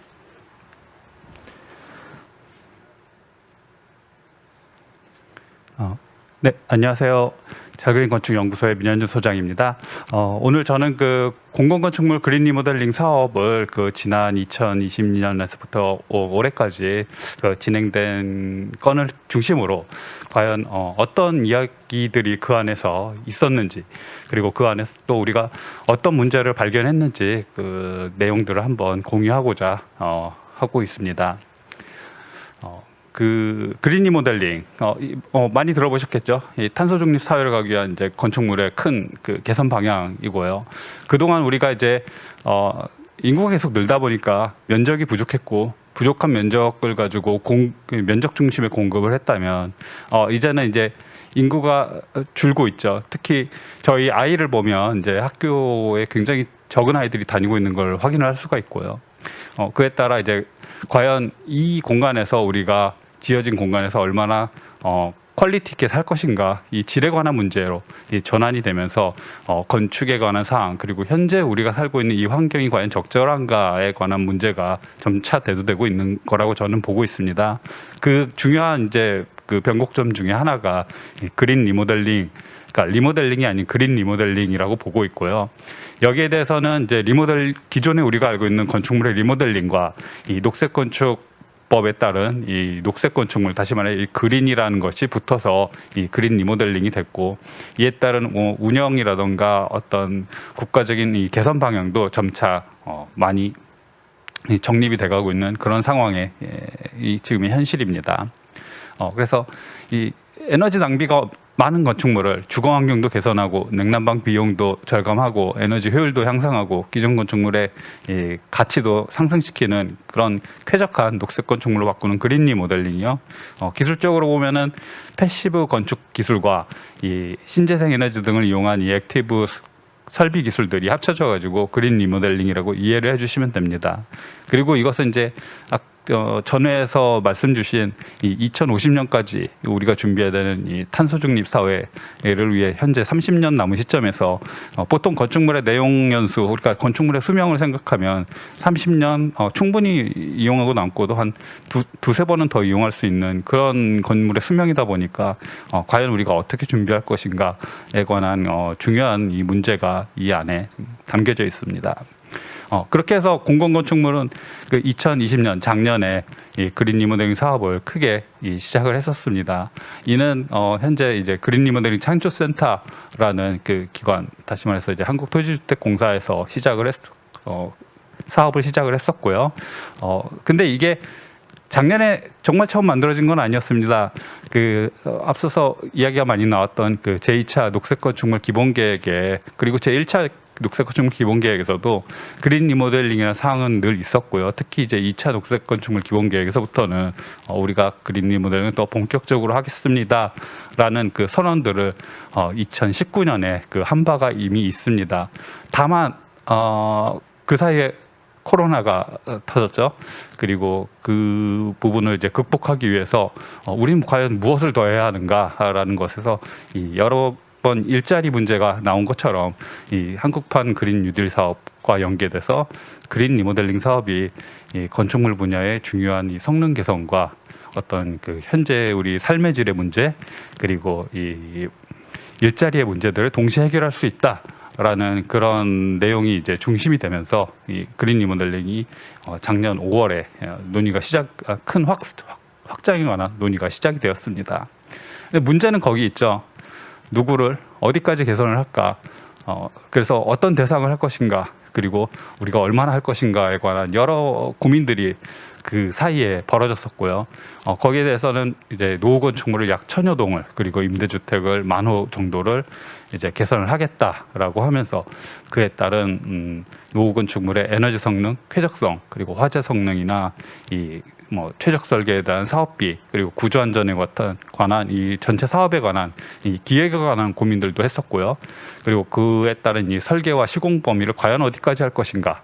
그래서 기존 사업 계획과 이 기존 설계안에 대한 그 개선에 대한 사항, 다시 말해 단열, 창호, 일사조종자치, 차양, 환기, 신재생 에너지 설비와 같은 것들을 인정을 하겠다와 같은 그런 그 범위들이 그 서로 많이 논의가 돼서 구체화되었습니다. 이렇게 만들어진 것도 작년 7월이니까 정말 짧은 시간, 물론 오랜 사업을 했기 때문에 정리될 수 있었던 사항이긴 하지만은 이제 이 분야에 대해서 우리가 생각보다 이제 깊게 고민을 하고 깊게 고민한 내용들이 이제 현실적으로 드러나는 그런 상황이었습니다. 그래서 그린 리모델링 사업들은 특히 공공 그린 리모델링 사업들은요, 이제 필수 공사와 선택 공사라는 개념을 가지고 이 창호나 단열 그리고 고효율 장비, 신재생 에너지 설비 그리고 건물 에너지 관리 시스템 같은 것들은 반드시 우리가 개선을 합시다. 그리고 일부의 이 선택적 사항들, 성면의 제거라든가 쿨루프의 사용, 그리고 일사조종 장치, 스마트 에어 샤워, 순간 온수기, 대기 전력 차단 장치와 같은 것들은 이제 우리가 좀 선택적으로 이런 부분들이 더 필요하면은 해당 내용에 맞게 고칩시다를 이제 기본 관점으로 이 사업이 진행이 되었습니다. 그래서 이에 따른 뭐 공고가 나가고 그리고 그거에 따른 이제 설계자의 그 선택과 그러니까 설계자의 지원 여부와 그리고 그에 따른 어떤 사업을 할 것인가에 대한 판단들이 진행이 돼서 그에 따른 공사 발주 및 공사를 완료할 수 있는 그런 내용들을 준비를 하게 됐고요. 계획을 그렇게 세웠습니다. 그래서 그런 계획이 세워져 가지고 이제 설계자를 뽑는 일부터 그리고 설계자를 뽑기 이전에 어떤 건물을 개선을 할 것인가, 얼마나 개선을 할 것인가라는 논의가 시작이 되면서 이 일들이 이제 이루어져 나가기 시작을 했습니다. 그래서 작년 6월에 최초로 이제 건축물 현황 조사를 굉장히 여러 건물을 동시에 시작하는 작업이 수행이 됐습니다. 이런 작업들이 그동안 있지 않았던 작업이다 보니까 아무래도 서로 간에 이해도의 부족도 발생할 수 있고 특이사항 아무래도 개수가 많다 보니까 이제 특이사항도 많이 발생했었는데요. 그런 여러 혼란이 좀 있었죠. 아무래도 최초에 하는 것들은 많은 사람들이 혼란을 좀 겪으니까요. 그러던 과정 속에서 우리는 전체 한 2,000개 건물들 좀 조사를 해서 그 중에서 약 절반 정도가 이제 실질적으로 이 수행이 가능한 건물일 것이다라고 판단을 하면서 이런 조사들을 하게 됐습니다. 여기에 대해서 이제 건물의 상황이라던가 그 노후도에 관한 사항을 이제 실제로 여러분들이 건축물 대장만 가지고 볼 수 있는 그런 내용들이 아니라 실제로 그 건물에 가보면 건물을 갔더니 그 건물이 생각보다 개선이 잘 돼 있어요. 근데 다만 이 건축물 대장에 아직 기입이 좀 다 안 됐습니다 라는 상황도 있을 수 있었고요. 또 어떤 건물은 막상 가보니까 옆 건물하고 너무 가깝습니다. 도저히 이 건물은 공사하기가 어렵습니다 라는 이런 현실적인 그 세세한 조건들이 꽤 많았습니다. 다만 이걸 좀 아쉬웠던 거는 당시에 너무 급박했어요. 시간이 좀 부족했습니다. 그러다 보니까 좀 빠르게 평가를 했었다 보니까 그런 부분이 좀 아쉽긴 했었는데 그런 부분들은 이제 또 여러 번 사업을 거치다 보면 이제 점점 규격화된다고 해야 될까요? 혹은 이제 준비 시간이 잘 잡힌다고 해야 될까요? 뭐 그런 발전 사항들이 생기면서 점차 나아지고 있다고 좀 보고 있습니다. 그렇게 이제 그 현장을 조사한 이후에 각 건물들은 이제 진행이 될 건물들이 선택이 되고요. 그 진행이 될 건물들에 대한 설계자들이 선택이 되고 그 또 설계를 이게 굉장히 재밌는 부분인데 이제 한 기관에서 이 전체 사업을 과연 어떤 방향으로 어떻게 할 건지 조금 자리를 잡는 그 작업을 좀 진행을 했었습니다. 예전에는 이제 우리가 건물을 고치려고 하면 그 개별 건물 담당자, 이 담당자는 사실은 이 건축에 관한 내용을 잘 모를 수도 있는 담당자였는데요. 그 담당자분들이 하나하나 알아가면서 건물을 어디까지 고칠 것인지 이렇게 고민했었던 상황과 다르게 이번에는 이 어린이집이라는 이 포괄 세트를 이런 방향으로 한번 정확하게 고쳐봅시다라는 그 약간 헤드적인 추진 체계가 처음으로 좀 만들어졌어요. 전 이게 굉장히 재밌는, 우리나라에서 굉장히 재밌는 방향이라고 보고 있고요. 앞으로 좀 많은 이 공공건축물이 조금 더 일정한 좀 흐름을 가지고 우리가 여기서부터 여기까지 한번 고쳐봅시다라는 이런 그 파장이 좀 더 많아졌으면 좋겠다는 생각이 드는데요. 어떤 약간 정량화되고 규격화되고 약간 기술적으로 정리된 사항들이 이제 개선되는 그런 설계의 발주와 이 시공의 이 행위가 우리나라에서 처음으로 보이게 되었습니다.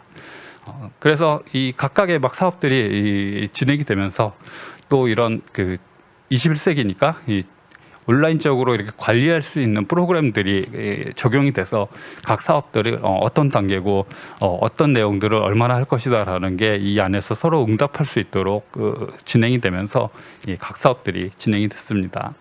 여기에 대해서 이제 기술적으로는 각각의 뭐 착수 단계, 진행 단계, 검토 단계, 준공 단계를 거치면서 여러 이 행정 서류 그리고 사실 행정서 좀 많긴 하죠. 그건 뭐 근데 정확한 업무를 진행하려다 보면 필연적으로 좀 생기기는 하고 이게 또 이게 또 없다 보면 또 약간 직관적으로 움직이다 보니까 그런 부분이 또 문제가 될 수도 있어요. 어떤 분이 봤을 때는 이건 서류가 너무 많은 거 아니냐, 이건 행정이 너무 많은 거 아니냐는 생각이 들 수도 있지만 어떤 부분에서는 또 정확하게 하기 위한 서로 간의 그 프로토콜이라고 볼 수도 있었습니다. 어떤 이런 부분들을 이제 서로 간에 체크를 하면서 그 나왔었던 이 일부 사례들을 한번 좀 말씀을 드리도록 하겠습니다. 한 사례는 이제 어린이집 사례였는데요. 이 어린이집 같은 경우에는 단열 성능도 굉장히 안 좋고 에너지 성능 굉장히 안 좋았습니다. 근데 에너지 성능이 안 좋은 것도 문제인데 제가 실제로 겨울에 가봤을 때는 이 창에서 결로가 꽤 피고 있었고요. 또 북측 벽에서도 곰팡이 등이 보여가지고 정말 단열 성능과 기밀 성능이 나쁘구나. 에너지 성능 고쳐야 되겠다라는 확신을 들었었는데 그 이면에는 또 출입구도 이상했어요. 이 건물 들어가자마자 계단으로 올라가는 건물이었고요. 또 주방은 더 이상했습니다. 건물 바깥에 붙어 있었습니다. 그래서 이 부분들을 해결하지 않고는 이게 어떻게 이 그린 리모델, 그러니까 그린 리모델링 이전에 이게 어떻게 이 어린이집으로서 괜찮은 공간이냐, 좀 제대로 된 공간을 제공해야 되는 게 아니야라는 당시에 이제 이 건물을 담당하고 있는 담당자와 그리고 이 건물의 설계를 맡고 있는 건축사님과 함께 이제 저희가 이런 부분은 좀 에너지적으로 개선하는 건 기본입니다. 이 뭐 벽, 창호, 냉난방, 보일러, 조명과 같은 것들을 개선하는 건 기본인데 그 외에 좀 더 삶에 관한 문제도 좀 같이 다뤄봅시다라고 해서 어렵게 좀 진행을 하였습니다. 거기에 대해서 이제 조리실이 정말 문제였고요. 그리고 출입구가 문제였던 이 두 개의 문제, 그리고 거기에 딸린 미끄럼틀이나 놀이공간 같은 것들이 같이 연계돼서 이걸 한꺼번에 어떻게 개선을 해야 되는가가 정말 오랜 시간과 숙고의 기간을 좀 거쳤었고요. 그래서 지금처럼 이전에는 이제 계단을 올라서 진입하던 그 어린이집을 이제 야외 놀이터를 통해서 현관을 이용해서 이 건물을 이용할 수 있게 됐고, 또 기존의 계단은 멋있게도 이 계단을 이용한 작은 도서관으로, 그리고 그 비상용 탈출 미끄럼틀은 이제 발코니와 연계돼서 좀 약간 길게 돌아가긴 하지만은 좀 더 이 공간을 멋있게 쓸 수 있는 그런 그 탈출 공간으로 다시 마련이 돼가지고 이 건물이 이전에 안고 있었던 굉장히 어려운 문제들, 이 사용에 관한 어려운 문제들이 개선이 동시에 할 수가 있었습니다. 근데 이런 부분은 실은 그린 리모델링이 아니라도 미리 좀 더 고쳐졌었어야 되는데 그런 부분들이 아직 우리 사회가 우리나라에 있는 많은 이런 작은 공공건축물들이 안고 있는 이 규모에 관한 문제, 이 삶의 질에 관한 문제와 좀 같이 엮여 있었다고 보고 있습니다. 또 두 번째 프로젝트 같은 경우에도 굉장히 이제 어떤 이 그린 리모델링적 내용들을 많이 고민하고 이 수정을 했던 내용, 작업을 했었던 그런 상황이었는데요. 정말 좀 근데 이 건물이 좀 설계 변경이 많았습니다. 예산이 좀 한정돼 있었거든요. 한정된 예산 속에서 그 고칠 내용을 다 고치다 보니까 예산이 막 초과가 좀 많이 된 거예요. 그래서 그 부분에 대한 예산 초과 사항들을 빼자니 갑자기 어떤 게 굉장히 크게 많이 없어지기도 하고 해서 과연 이걸 어떻게 얼마나 고쳐야 되는가 서로 간에 좀 논의를 많이 하다가 결국 이제 최종적으로 결론이 결론은 좀 그 최종 방향 좀 축소가 된 그런 사례이긴 한데요. 이 부분에 대해서 최초에 저희가 이제 굉장히 여러 개 사업을 하지만 이 여러 개 사업의 예산이 이제 건물 단위별로 이제 할 것이냐 아니면 좀 예비비를 좀 더 많이 만들 것이냐 이런 문제가 있었는데 거기에 대한 어떤 집중도와 이 예비 여력에 관한 사항들이 조금 이제 올해는 아마 더 정리가 잘 됐을 텐데 초기 사업할 때는 이제 그런 부분에 좀 애로 사항들이 좀 있었습니다. 그리고 보건소 같은 경우에도 여러 좀 재미있는 애로사항들이 좀 있었었는데요.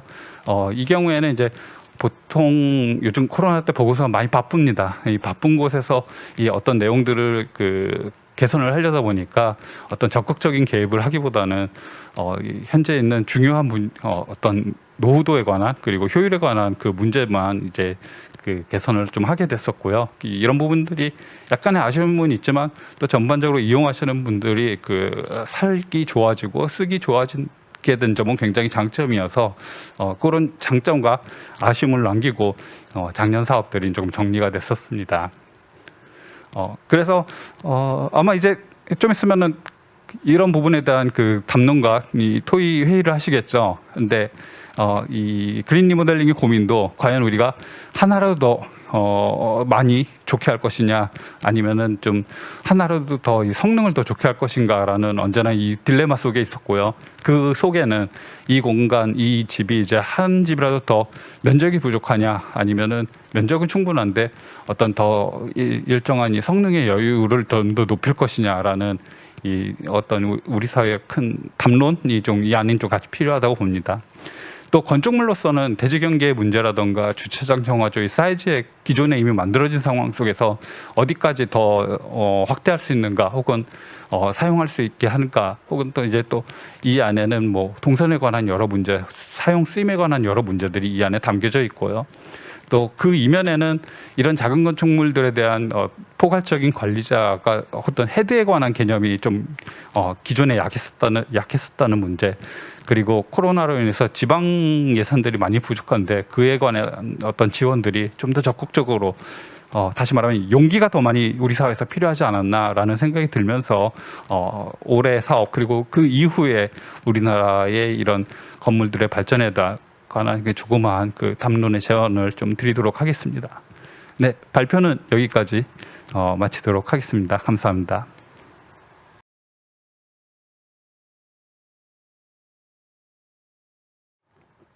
예, 이어서 그린 리모델링 세션의 토론회 순서를 진행하도록 하겠습니다.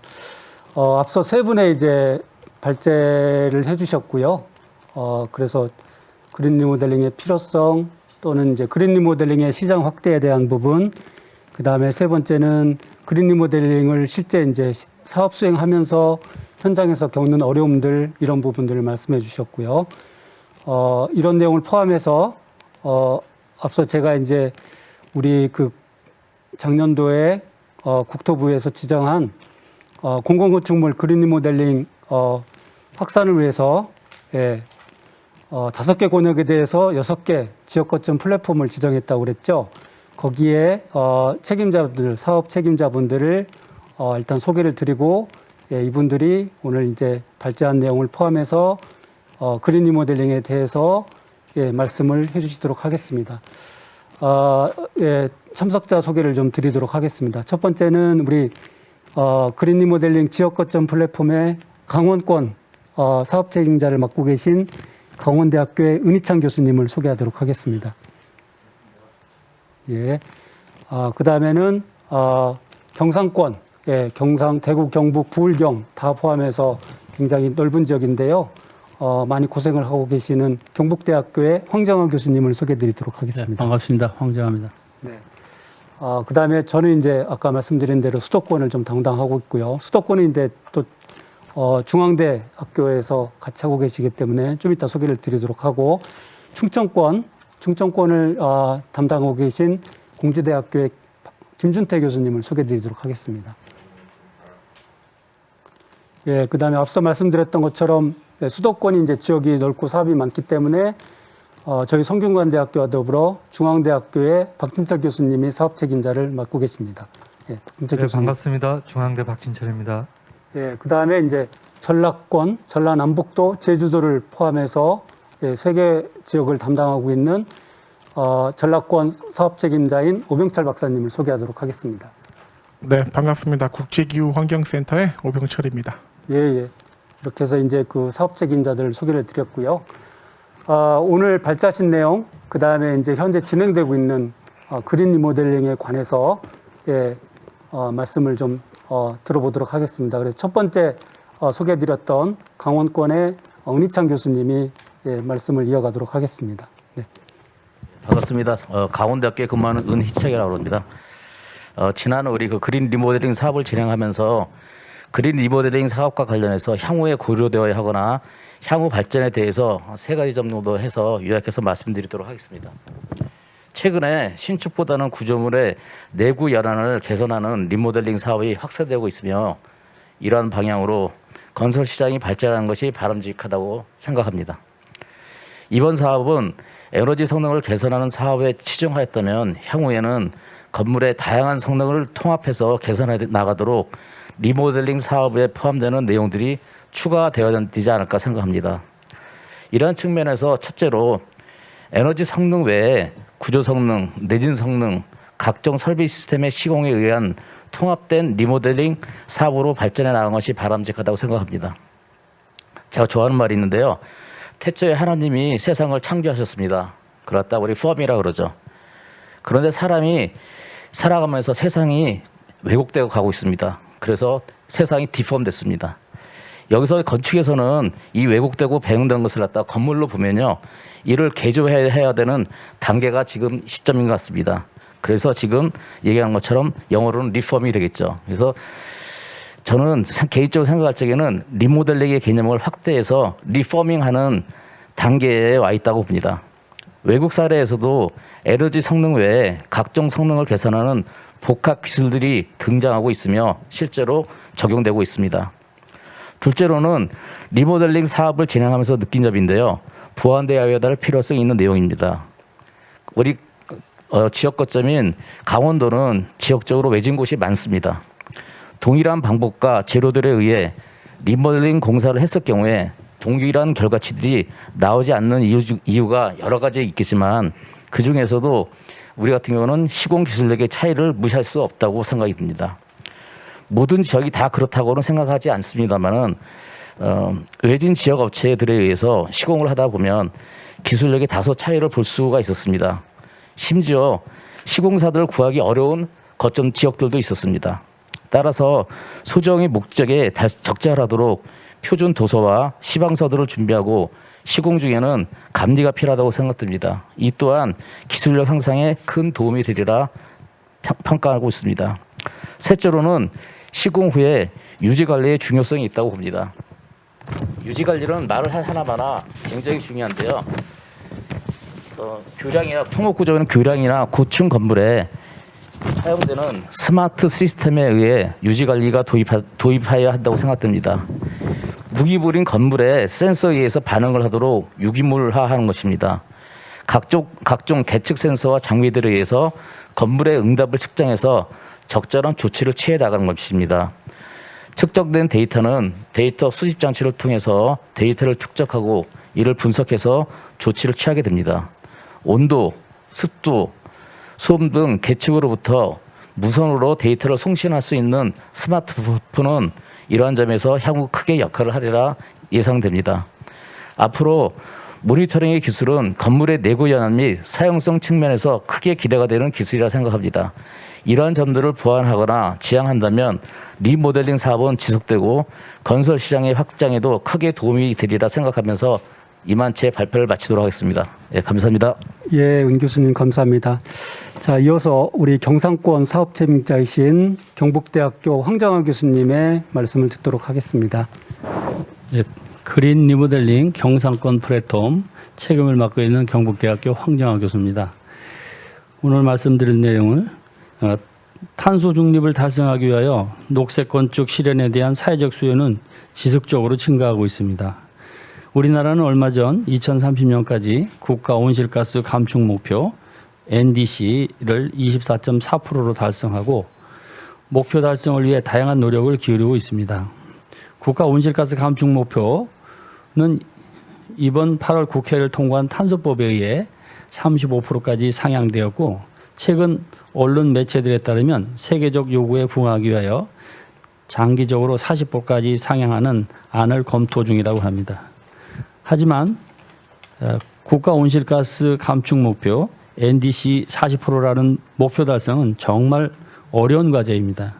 건축 분야에서 국가 온실가스 감축에 기여하기 위해서는 오늘 연사 세 분의 공통된 말씀과 같이 기존에 추진해오던 신축 건물과 공공건축물을 대상으로 한 에너지 성능 개선 사업 외에 기존 건축물에 민간 건축물을 대상으로 하는 에너지 성능 향상 프로그램이 수행되어야 할 것으로 판단됩니다. 그러나 민간 건축물의 에너지 성능 개선 사업 추진은 건축물의 운영 중단에 의하여 건축주의 부정적인 인식과 비용 문제와 같은 장애 요소들에 의해 추진의 어려움이 따릅니다. 실제로 경상권 플랫폼 사업을 추진하는 동안 기존 건축물이 부분 개선이나 훼손 등의 사유로 설계자 선정과 조율이 늦어져서 사업이 장기간 지체되는 경우가 있었습니다. 또한 어린이집과 같은 시설에 국가 지원 사업 등이 반복되어 진행되는 공사로 건축물의 운영이 중단되는 상황이 잦아서 에너지 성능 개선을 위한 기술 요소 적용을 일부 포기하는 경우도 발생하였습니다. 따라서 기존 건축물의 운영 상황 중단을 최소화하는 단계별 공사 패키지의 프로세스와 경제성 확보를 위한 기술, 또한 사업 모델에 같은 연구, 또 민간 건축물 특성을 구체적으로 반영하는 인센티브 프로그램 개발이 필요하다고 봅니다. 또한 민간 건축물의 그린 리모델링 확산을 위하여 적절한 유인 전략 방안을 개발하고 그린 리모델링의 이점과 효과에 대한 공감을 유도해내는 것이 필요하다고 생각합니다.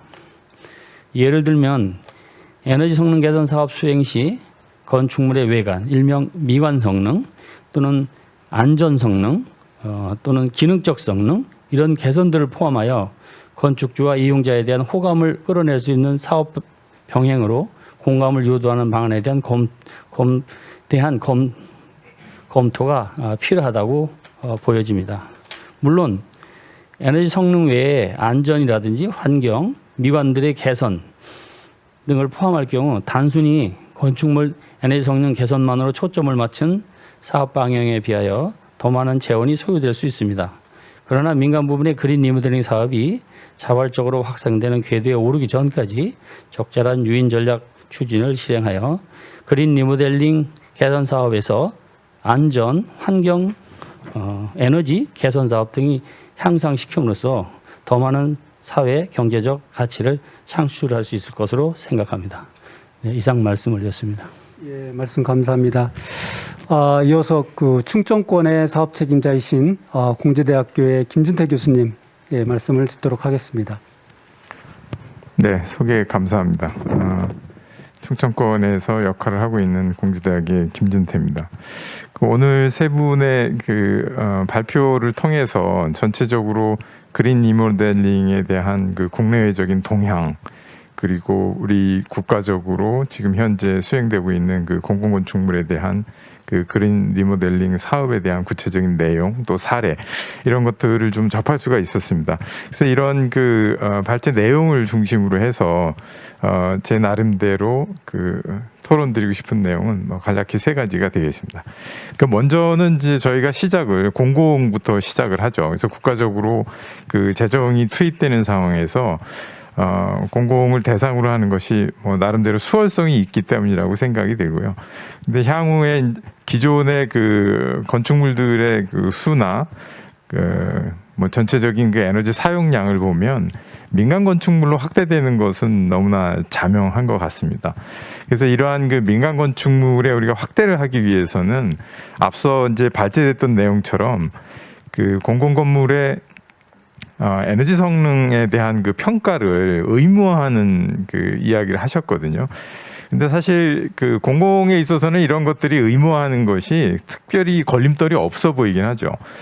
근데 향후 우리가 2030년 민간 건물 거의 모든 민간 건물을 포함해서 제로에너지 건축 의무화를 하는 상황이다라고 보면 기존 건축물에 대해서도 우리가 뭔가 그 제도적인 장치 마련이 필요하다고 보는 거죠. 그래서 기존 건축물의 에너지 성능을 높이기 위한 방법으로는 그린 리모델링이 절대적으로 필요하다는 것이고요. 그거를 뭔가 제도화하는 것이 필요하고 그 방법 중에 하나가 민간 건축물에 대해서도 에너지 성능 그 진단 그리고 목표를 제시하고 그 목표를 일정한 기간 내에 실행하도록 하는 뭐 이게 어떻게 보면 좀 중장기적인 그런 계획일 수 있지만 지금부터 좀 그런 부분에 대한 좀 준비가 필요하지 않나 이런 생각이 듭니다.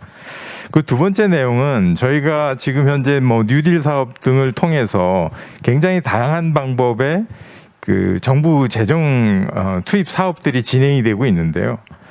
안타깝게도 지금 그린 리모델링하고 연관된 사업들이 꽤 있습니다. 뭐 지금 그냥 말씀드리면 에너지 복지도 역시 마찬가지고 에스코 사업도 그렇고 특히 이제 도시재생 사업 같은 것들이 있어요.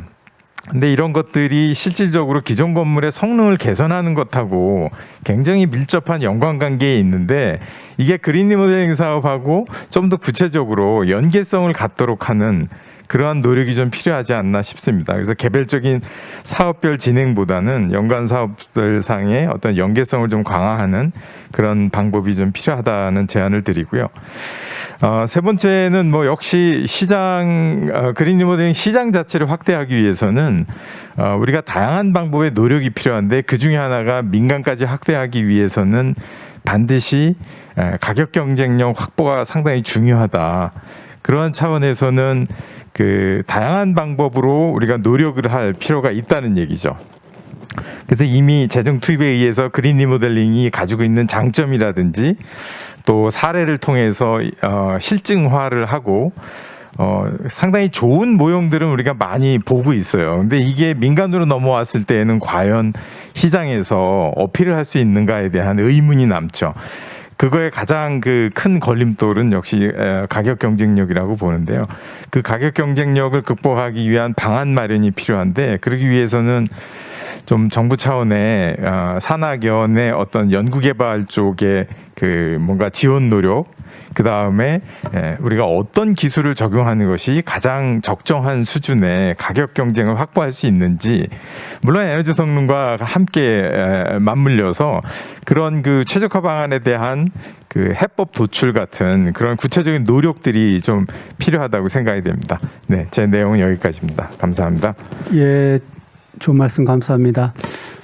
이어서 우리 수도권 그린 리모델링 지역 거점을 책임지고 계신 중앙대학교의 박진철 교수님 말씀 듣도록 하겠습니다. 네. 네, 반갑습니다. 중앙대 박진철입니다. 오늘 그 2021년 우리 코로나 팬데믹이 아직 종식되지 않음에도 불구하고 그런 녹색 건축 한마당에서 오늘 그 녹색 건축하고 탄소 중립이라는 키워드를 가지고 세 분의 발제 잘 들었고요. 또 오늘 앞에서 지금 우리 토론에 6개 우리 그린 리모델링 거점 센터장님들 말씀 잘 들었습니다. 저는 이제 저희 수도권 중앙대학에서는 주로 강조하는 게 홍보하고 교육입니다. 다시 말하면 이 그린 리모델링을 우리나라에 보급하기 위해서는 무엇보다도 우리 국민들이나 또 이걸 실제로 적용하는 실무자들에 대한 그 인식이 바뀌어야 될 것 같습니다. 그래서 저는 그 홍보하고 교육에 대해서만 한 가지만 강조 말씀드리고 마치겠습니다.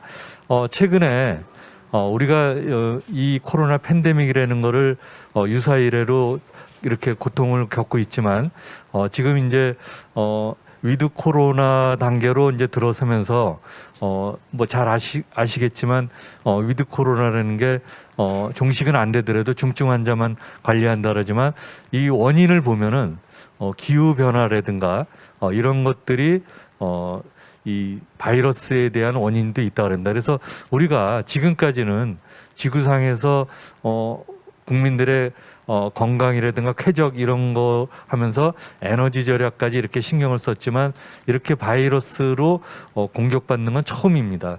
그런 차원에서 이 탄소 중립하고 이런 그 저희가 하고자 하는 그린 리모델링 사업이 아주 중요한 역할을 하고 있다는 것을 말씀드리고 특히 이제 기존에 이런 인식이나 홍보가 우리가 많이 부족했습니다. 사실 지금까지는 그냥 우리가 뭐 녹색 건축, 뭐 친환경 건축 그러면은 어떻게 보면 그냥 에너지 절약을 한다고 해서 겉으로 흉내만 내고 이렇게 했는데 이제는 이런 것들이 실질적으로 이렇게 국토교통부에 나서 가지고 공공건축물부터 이렇게 한다는 거는 앞서 우리 토론 센터장님께서도 말씀하셨지만 민간 건축물까지 확대시켜 나갈 수 있는 게 홍보가 중요하다 그럽니다. 그래서 저희가 이제 올해 이런 그린 리모델링 센터를 이렇게 우리가 사업을 하면서 저희가 중앙대가 맡은 게 전 국민을 대상으로 특히 유치원이나 초등학생, 중고등학생 또 고등학생, 대학생 일반인들 대상으로 이런 좀 홍보를 하기 위해서 우리가 그 공모전 챌린지도 좀 개최를 해서 많은 호응을 받았고요. 한 가지 아쉬운 거는 제가 서두에도 말씀드렸지만 좀 건설회사나 또 이거를 건축물을 설계 담당하는 실무자들이나 이런 분들이 조금 더 참여를 해야 되는데 아직까지 그런 분들이 좀 많은 그 인식이 부족한 것 같습니다. 그래서 이런 자리를 또 마련하고 또 우리 거점센터에서도 노력을 더 많이 하겠습니다. 특히 잘 아시지만 지난 8월 31일부로 우리나라에서 탄소중립법이 법제화됐습니다. 그래서 이 탄소중립법은 지구상에서 우리나라가 대한민국이 14개국에 하나 드는 것으로 앞으로 더군다나 녹색 건축 탄소 중립을 실행하기 위한 정부의 강력한 추진으로 인식하고 있습니다. 이런 상황에서 앞으로 우리가 더 이런 것들을 그 그린 리모델링을 활성화함으로써 건물을 더 쾌적하게 하고 에너지 절약도 하지만 우리가 지구의 여러 그 바이러스나 환경으로부터 보호할 수 있다는 것을 인식하고 우리가 깨끗한 건강한 그런 건축 환경을 만드는데 저희 그린 리모델링 거점센터도 열심히 일조를 해나가겠습니다. 감사합니다. 예, 박 교수님 좋은 말씀 감사합니다. 이어서 우리 전라권, 그러니까 전라남북도 제주도를 지금 그린 리모델링 사업에 대해서 추진을 하고 계신 오병철 박사님 말씀을 듣도록 하겠습니다. 네, 소개 감사합니다. 그 국제기후환경센터에서 연구개발실 실장을 맡고 있는 오병철이라고 합니다. 오늘 그 발전 방향, 그다음 성과 평가 그런 내용들을 가지고 이제 녹색 건축 한마당에서 다양한 의견들을 말씀 주셨고, 실제로 오늘 자장을 맡고 계시는 송주삼 교수님, 그다음에 이제 미현준 소장님, 그다음에 박덕준 센터님께서 그 상당히 이제 의미 있는 어떤 내용들에 대해서 좀 말씀을 많이 주셨다라고 생각을 하고 있습니다. 그래서 나름 그 발제 자료들을 열심히 듣고 좀 공부를 해가면서 제가 그 전략권에서 고민하고 있는 내용들을 좀 그 오늘 토론에서 좀 말씀을 올려야겠다라고 생각을 했는데 확실히 항상 토론 자리는 마지막에 앉으면 그 앞에서 다 좋은 말씀들을 다 하시는 것 같아서 그다지 크게 드릴 수 있는 말씀들이 없다라는 생각을 좀 해보게 됩니다. 그럼에도 불구하고 몇 개 좀 말씀드리고 싶은 것이 그 아까 그 김준태 교수님 말씀 주신 것처럼 이 그린 리모델링 사업을 그냥 하나의 단위 사업으로서 접근하는 것은 지자체에 큰 메리트가 없을 수 있겠다라는 생각을 계속 해보게 되는 겁니다. 아무래도 국제기후환경센터가 광주광역시 출연기관이고 광주광역시 지역의 그 기후변화 대응과 적응 또는 온실가스 감축이라든지 또는 환경에 관련돼 있는 부분들을 연구하는 곳이다 보니 그 정책적인 어떤 접근과 사업적인 접근들에 대한 항상 그 연구와 좀 탐구가 많이 있는 곳입니다. 그러다 보니까 이 그린 리모델링 사업을 하나의 어떤 단위 사업으로 접근하는 것보다 이거를 좀 더 융합할 수 있는 사업들. 사실 실제로 그 몇 년 전에 시작되었던 도시재생 사업에서도 대부분의 사업들이 그 기후변화에 대응할 수 있는 사업들은 거의 없습니다. 도시의 어떤 그 노후 도시를 다시 뭐 아까 말씀 주신 것처럼 리폼할 수 있는 또는 재개발할 수 있는 어떤 그런 또는 재생할 수 있는 어떤 형태를 만들어서 다시 활력을 찾자라는 어떤 그런 관점으로 접근이 많았지 실제 이제 와서의 탄소 중립이 주는 그 중대한 또는 중차한 어떤 엄중한 그러한 그 아젠다에 관련돼 있는 부분에서의 어떤 접근은 전혀 찾아볼 수가 없었습니다. 마찬가지로 광주도 그런 부분은 같은 상황이었고요. 그런데 광주에서 하나 재밌는 부분들이 하나 최근 들어서 광주에서 시민들이 이제 움직이게 되는 어떤 상황들이 발생합니다. 이전에 물론 많이 있었습니다. 뭐 에너지 자립마을이라는 부분들이 상당히 뭐 에너지공단이라든지 그런 데서 사업들이 진행되어 왔었는데 시민들이 자발적으로 나서서 지금 광주 같은 경우는 에너지 전환마을 사업을 추진하고 있는 상황입니다. 그리고 그 에너지 전환마을 하시는 분들이 자기네 그 동네에 있는 그 노후된 건축물을 그린 리모델링 해가지고 좀 바꾸고 싶다. 그래서 그 우리 센터에 상당히 많은 문의들이 있는 상황입니다. 그런 어떤 내용들을 봤을 때 그런 전환 사업들, 재생 사업들 그런 부분들과 좀 연계할 수 있는 사업들이 상당히 중요할 것 같고 그다음에 실제로 산자부도 그렇고 환경부도 그렇고 국토부도 그렇고 유사한 사업들이 상당히 많이 그 포진돼 있잖아요. 이러한 부분들을 어떤 식으로 다 그 뭐 통합 관리까지는 아니더라도 이런 사업들을 잘 관리할 수 있는 어떤 형태도 분명히 필요할 것이다라는 생각을 해봅니다. 그다음에 그 계속해서 문제가 그 사업을 추진하다 보니까 발생한 문제인데 너무 지자체 행정과 저희가 지자체 행정과 상당히 친밀한 그 관계를 유지하면서 진행한다고 생각을 했음에도 불구하고 본 사업에 관련돼서 지자체 행정과의 그 상당히 그 넘기 어려운 그 벽들이 너무 많습니다. 이게 단지 그 협약이나 뭐 MOU 그런 걸로 해결될 수 있는 부분은 아닌 것 같습니다. 이 지자체에서도 분명히 이 사업에 관련돼 있는 충분한 인식과 요구가 있지 않는 한 이게 좀 어려울 것 같은데 그래서 우리는 그런 말을 많이 합니다. 홍보와 교육을 해야 한다고 많이 얘기를 하고 그다음에 뭐 전문가를 양성해야 된다고 얘기를 많이 하는데 그럼에도 불구하고 계속해서 이 부분들이 그 아직까지는 좀 크게 드러나지 않는 상황인 걸로 파악이 되어서 이 형태를 어떤 형태로 좀 전환할 필요가 있지 않을까라는 생각을 해보게 되는 부분이 한 가지가 있고요. 이전에 그 환경부에서 그 건축물 그 에너지 그 뭐 재고화 또는 뭐 고도화 사업 그런 형태로 해가지고 진행을 하면서 일부 내부적으로 좀 설문을 한 적이 있었는데요.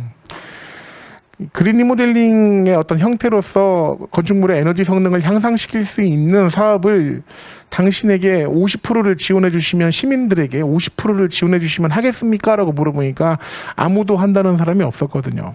그러면 80 정도면 하겠습니까? 라는 부분에서도 아무도 한다는 분들이 없었습니다.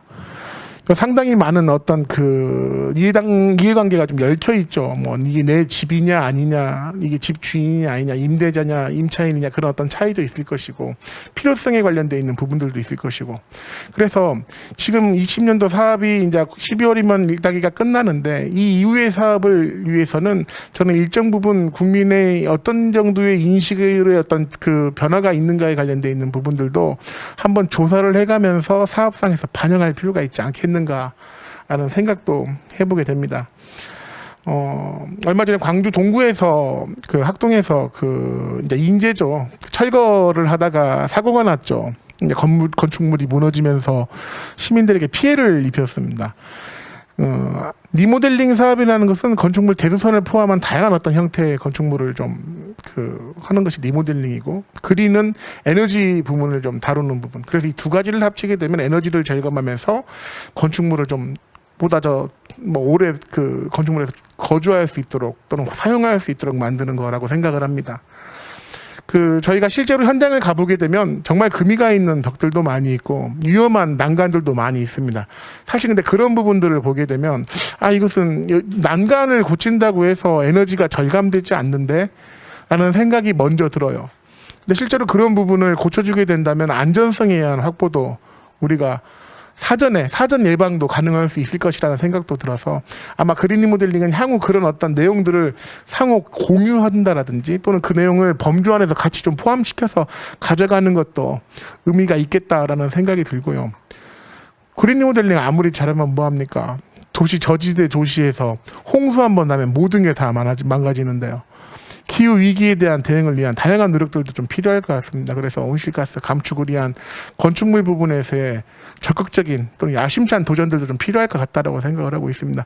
이런 부분들을 제 말씀만 드려도 좀 죄송하지만 전라권에서는 끊임없이 논의하고 고민하고 그에 관련돼 있는 어떤 방법들을 좀 만들어 나가도록 해보겠습니다. 세 분 발제 내용 잘 들었고 그 발제 내용에 기반을 두고 오늘 또 말씀해주신 다른 대표님들 말씀도 잘 포함해가지고 잘 진행하도록 하겠습니다. 이상입니다. 감사합니다.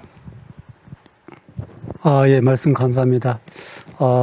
다들 좋은 말씀 많이 해주셨고, 지금 그린 리모델링 사업을 진행하면서 개선 방안에 대한 부분도 말씀을 해주셨고요. 근데 오늘 발제한 내용 중에 코멘트가 약간 덜 된 부분이 있어서 제가 좀 추가로 말씀을 드리면, 아까 이제 박덕준 센터장님이 에너지 복지에 대한 부분을 말씀을 하셨어요. 그래서 우리가 지금 저소득층에 대한, 그러니까 장기 임대주택이나 아니면은 독거노인들 이런 분들이 이제 소외계층들이 있습니다. 그래서 정부 차원에서 바우처라든지 아니면 직업초주기 사업, 냉방 지원 이런 걸 통해서 지금 지원을 하고 계신데, 이런 것들이 이제는 그동안은 에너지 성능, 에너지 절감이라고 하는 부분에 대해서는 다 면제를 받았어요. 근데 이제는 재고가 되고 있다는 거죠. 이런 부분도 에너지 절감에서 다시 한번 검토가 되는 그런 상황입니다. 그래서 이제 예를 들면 에너지 바우처 사업이라고 하는 것은 그 바우처 사업의 대상이 되는 가구가 1년에 이제 그 가구 원수나 아니면 그 가구의 상황에 따라서 지원금이 조금 다르긴 하지만 보통 보면 겨울철 3달에 난방비 한 8만 원 정도를 지원을 받는데요. 그러다 보니까 이거는 또 이렇게 남으면 본인한테 주는 게 아니고 그냥 다 소진돼서 아니면 환급되는 그런 상황이에요. 그렇기 때문에 에너지를 열심히 써야 되는 거죠. 어떤 면에서는요.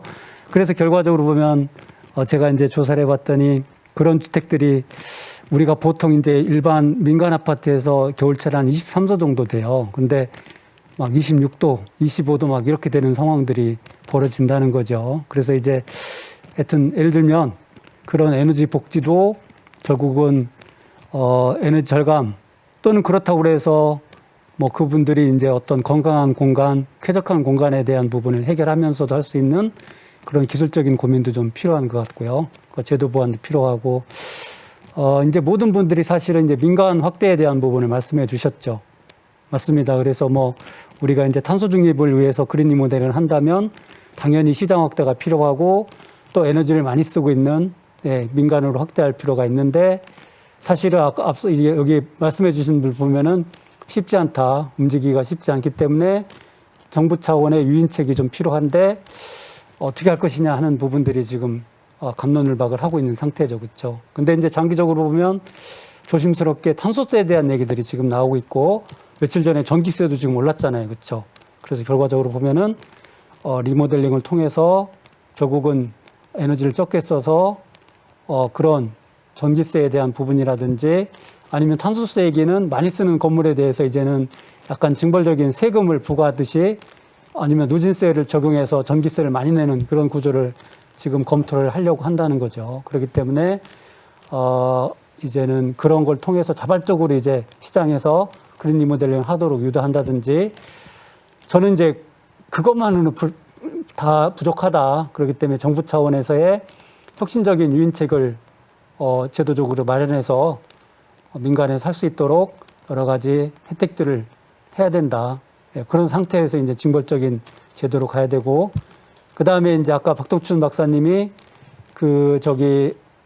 에너지 미니멈 에너지 스탠다드라는 게 필요하다. 그러니까 인증이나 모든 것에는 최소한의 에너지 절감이 이 정도 보장됐을 때 그런 인증을 해서, 그러니까 인증받은 건물은 에너지 절감이 된다는 이런 보장이 돼야 된다. 그린 리모델링도 마찬가지라고 말씀을 해주셨는데 저도 아주 동의를 하고 있습니다. 그래서 옛날에 이제 우리가 앞서 황 교수님께서도 말씀하셨지만은 서류상에서 인증은 하지만 실제 에너지 절감으로 이어지지 않는 경우들이 있었는데 이제는 그런 일들이 생기지 않도록 뭔가 실효적으로 할 수 있는 방안에 대한 고민도 이제는 진정성 있게 해야 되겠다. 이거는 그런데 이제 저희는 건축 환경 설비를 연구하는 연구자이기도 하지만 연구자들의 노력만 되는 게 아니고 건축주, 건축사, 그 다음에 시공하시는 분, 그 다음에 이제 설비나 아니면 건자재 하시는 분들, 여러분들이 다 같이 노력해야 되는 부분이라고 생각이 들어요. 그래서